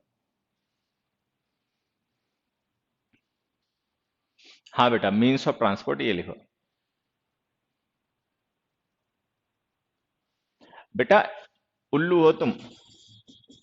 इस इट्स का मतलब इट इज नहीं होता है। ठीक है, वो ये वाला होता है, ये वाला। इस इट्स का मतलब इट इज होता है।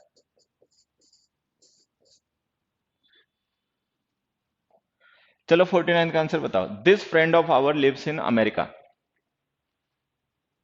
तो देखो वर्क लिख रहा है भैया, तुम लोगों ने मेरा खून पी लिया है। वर्क क्यों लिख रहे हो देवी जी?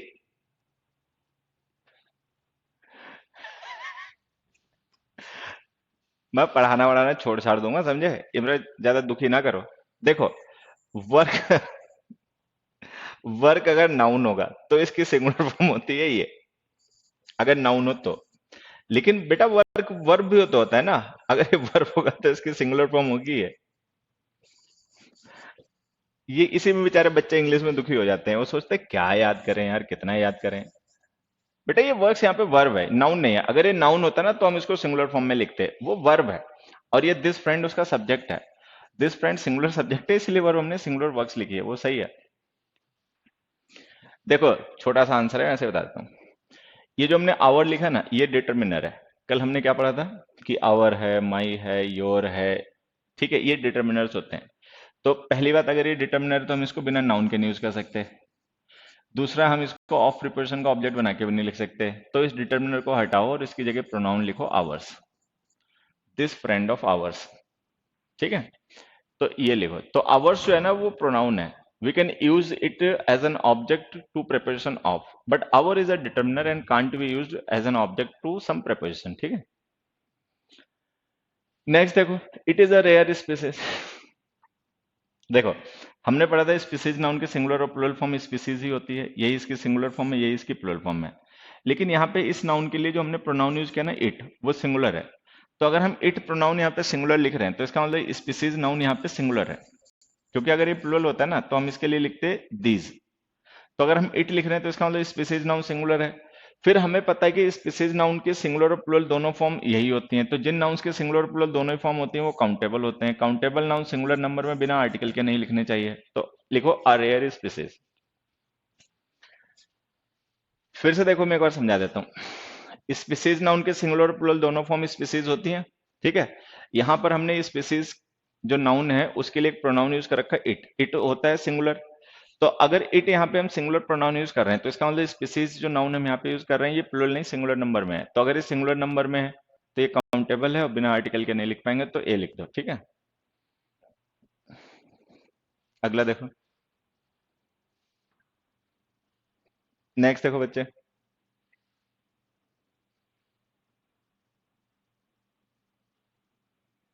नहीं छोड़ूंगा, नहीं पढ़ाना नहीं छोड़ दूंगा, ऐसे नहीं है, मैं सुधार दूंगा मैं। वो तो चलो तुम लोग ऑनलाइन पढ़ रहे हो, दूर बैठे हुए हो, तो मैं तुम्हारी ये बेवकूफी एक दो इग्नोर मार देता हूँ, सामने हो तो मैं सुधार ही दूं। 51st देखो, the strong is suppose to make efforts for the betterment of the weak. The strong is suppose to make efforts for the betterment of the weak, इसका आंसर बताओ।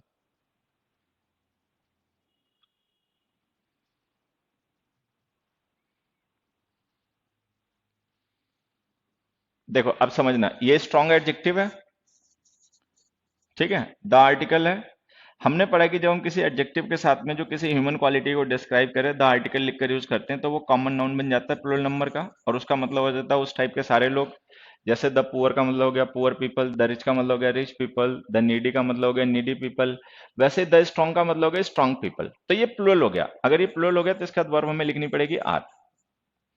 तो अगर हम किसी एडजेक्टिव के साथ में जो किसी ह्यूमन क्वालिटी को डिस्क्राइब करता है द आर्टिकल लिखकर as a noun noun use करें, सब्जेक्ट ऑब्जेक्ट बना के यूज करें, तो वो प्लूरल होता है और उसकी प्लूरल फॉर्म का यूज किया, उसके साथ वर्ब प्लूरल फॉर्म में लिखा करो, ठीक है।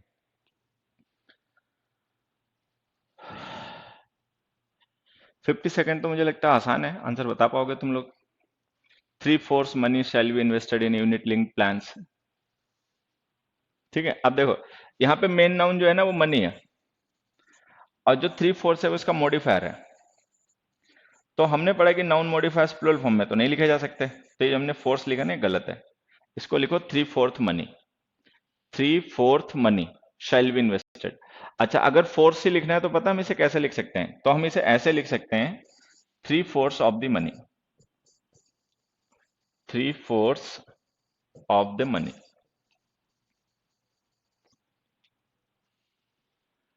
ठीक है। हाँ, तो या तो लिखो 3/4 ऑफ द मनी या लिखो 3/4 मनी, तो ये सही हो जाएगा। नाउन मॉडिफायर्स हमेशा सिंगुलर फॉर्म में लिखा करो।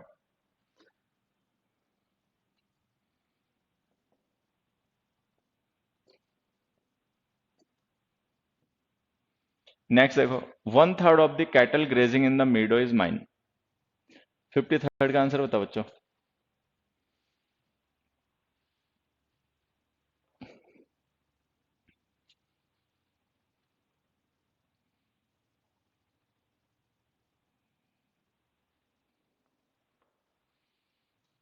Are mine.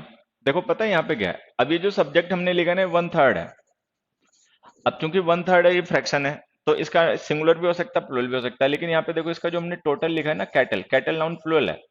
तो अगर ये कैटल नाउन प्लूरल है तो ये 1/3 इसका फ्रैक्शन भी प्लूरल हो जाएगा। अगर ये फ्रैक्शन प्लूरल हो जाएगा और हमने इसको सब्जेक्ट बना रखा है, तो इसके लिए जो हम वर्ब लिखेंगे वो प्लूरल लिखेंगे, आर। तो लिखो 1/3 of the cattle grazing in the meadow are mine, ठीक है। फिर हमने लिखा my friend has joined a company where his job includes 2 weeks paid vacations. तो हमने पढ़ा है वैकेशन नाउन की सिंगुलर प्लूरल फॉर्म वैकेशन ही होती है, वैकेशंस मत लिखा करो। नेक्स्ट देखो, हिज वाइफ्स ब्रदर्स सर्वेंट, ठीक है, हिज वाइफ्स ब्रदर्स सर्वेंट। तो इसको लिखो the servant of his wives brother, the servant of his wives brother. ऐसा हमने क्यों लिखा समझ गए होगे, दो कंसिक्यूटिव अपस्ट्रॉफीज यूज नहीं की जा सकती, ठीक है। Hmm, two consecutive apostrophes should not be used. Hmm,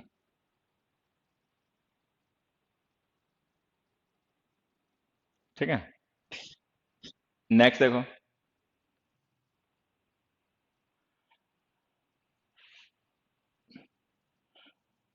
the poet has written a number of poetries for children. Poems आ जाएगा। जो हम पढ़ते लिखते हैं ना वो पोएम्स होती हैं, स्टोरीज होती हैं। पोएट्री उनका स्टाइल या लिटरेचर होता है जिसमें उनको लिखा जाता है, ठीक है। और वैसे भी पोएट्री नाउन जो होता है वो एब्स्ट्रैक्ट नाउन होता है, ठीक है। उसको हम प्लूरल फॉर्म में नहीं लिख सकते क्योंकि वो नेम ऑफ कॉन्सेप्ट होता है। जो हम लिखते पढ़ते हैं वो पोएम होती हैं, तो उसको लिखो poems. The poet has written a number of poems for the children, ठीक है।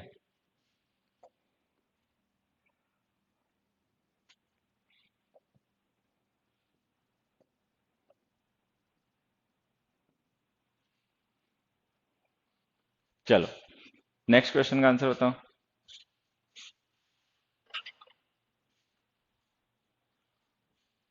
57th का आंसर बताओ बच्चों।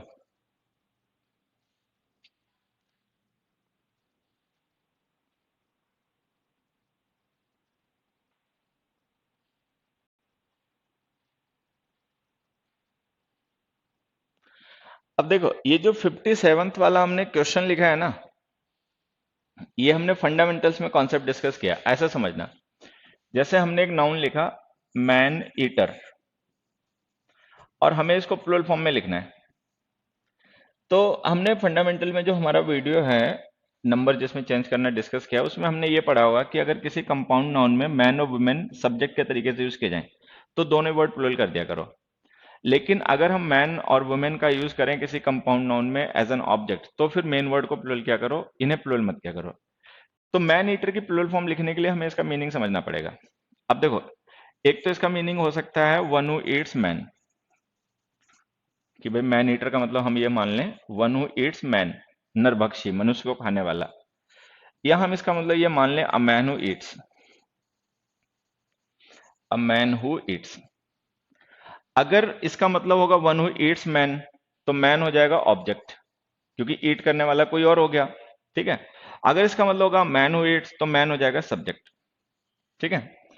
अगर इसका मतलब हो जाएगा वन हु ईट्स मैन, तो हमें इसका प्लूरल फॉर्म लिखना पड़ेगा मैन ईटर्स, क्योंकि मैन ऑब्जेक्ट है, मेन वर्ड है नहीं, तो मेन वर्ड ईटर है, तो हम उसको प्लूरल फॉर्म में लिख देंगे। लेकिन अगर इसका मतलब हो जाएगा अ मैन हु ईट्स, तो मैन इसमें सब्जेक्ट है। तो अगर किसी कंपाउंड नाउन में मैन वुमेन का यूज हम एज अ सब्जेक्ट करें तो हमें दोनों वर्ड प्लूरल लिखने पड़ेंगे, तो हमें इसको लिखना पड़ेगा मैन ईटर्स। अब हमें ये पता करना है कि भाई इसका क्या मीनिंग होता है। मैन ईटर का मतलब वन हु ईट्स मैन होता है या मैन हु ईट्स होता है। अगर इसका मतलब वन हु ईट्स मैन होता है तो इसकी प्लूरल फॉर्म हमें लिखनी पड़ेगी ऐसे। अगर इसका मतलब अब मैन हु ईट्स होता है तो इसकी प्लूरल फॉर्म हमें लिखनी पड़ेगी ऐसे। अब बस ये बताओ कि मैन ईटर का मीनिंग क्या होता है, ए या बी।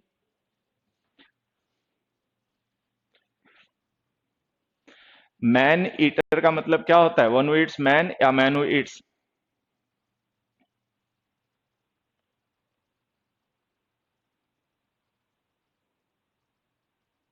ए होता है ना, one who Yeats man.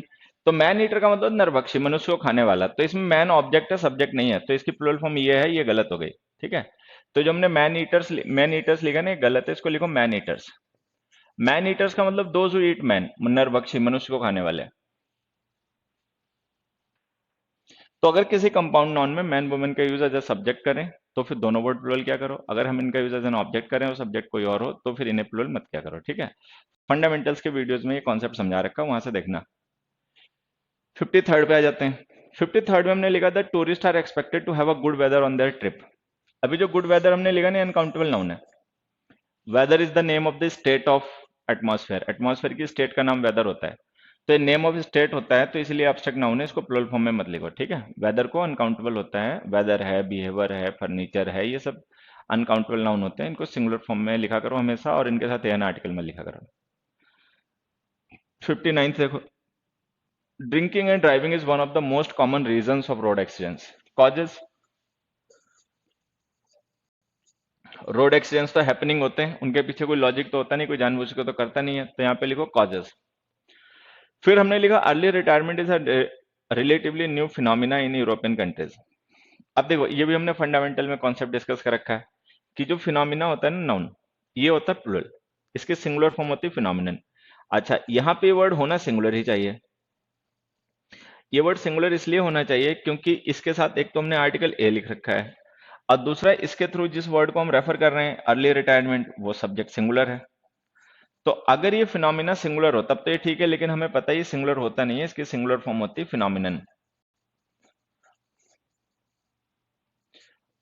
Phenomenon, ठीक है, ऐसे लिखो,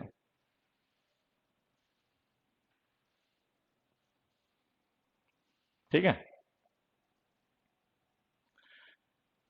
तो लिखो early retirement is a relatively new phenomenon in European countries, ठीक है। देखिए ये 120 क्वेश्चन हैं जो हम लोगों को असाइनमेंट में डिस्कस करने हैं। 60 क्वेश्चन हो गए आज डिस्कस, बाकी बचे हुए कल 60 डिस्कस करेंगे और तभी तुम लोगों के जो डाउट्स होंगे वो तुम लोग अपना पूछ लेना, जो भी हमने पढ़ा है नाउन चैप्टर में उससे रिलेटेड कोई भी तुम्हारा डाउट होगा तो वो कल पूछना, कल ही बताऊंगा, टाइम बच जाएगा तो उसी में बताएंगे, ठीक है। हाँ, कल अच्छा खासा टाइम बच जाएगा। तो ये जो आपके बचे हुए 60 क्वेश्चन हैं ये कल डिस्कस करेंगे, ठीक है। असाइनमेंट के जो बच गए वो, और आप लोगों के डाउट्स भी कल ही लेंगे, ठीक है। बाकी आज के लिए टाइम हो गया है तो सभी को थैंक्स, ठीक है। बच्चे जो आप 52 वगैरह पूछ रहे हो ना ये सब कल ही पूछना, कल सारे बताऊंगा, ठीक है। हाँ, तो आज के लिए आप सभी को बाय, गुड नाइट, कल मिलते हैं, ठीक है। Thanks everybody.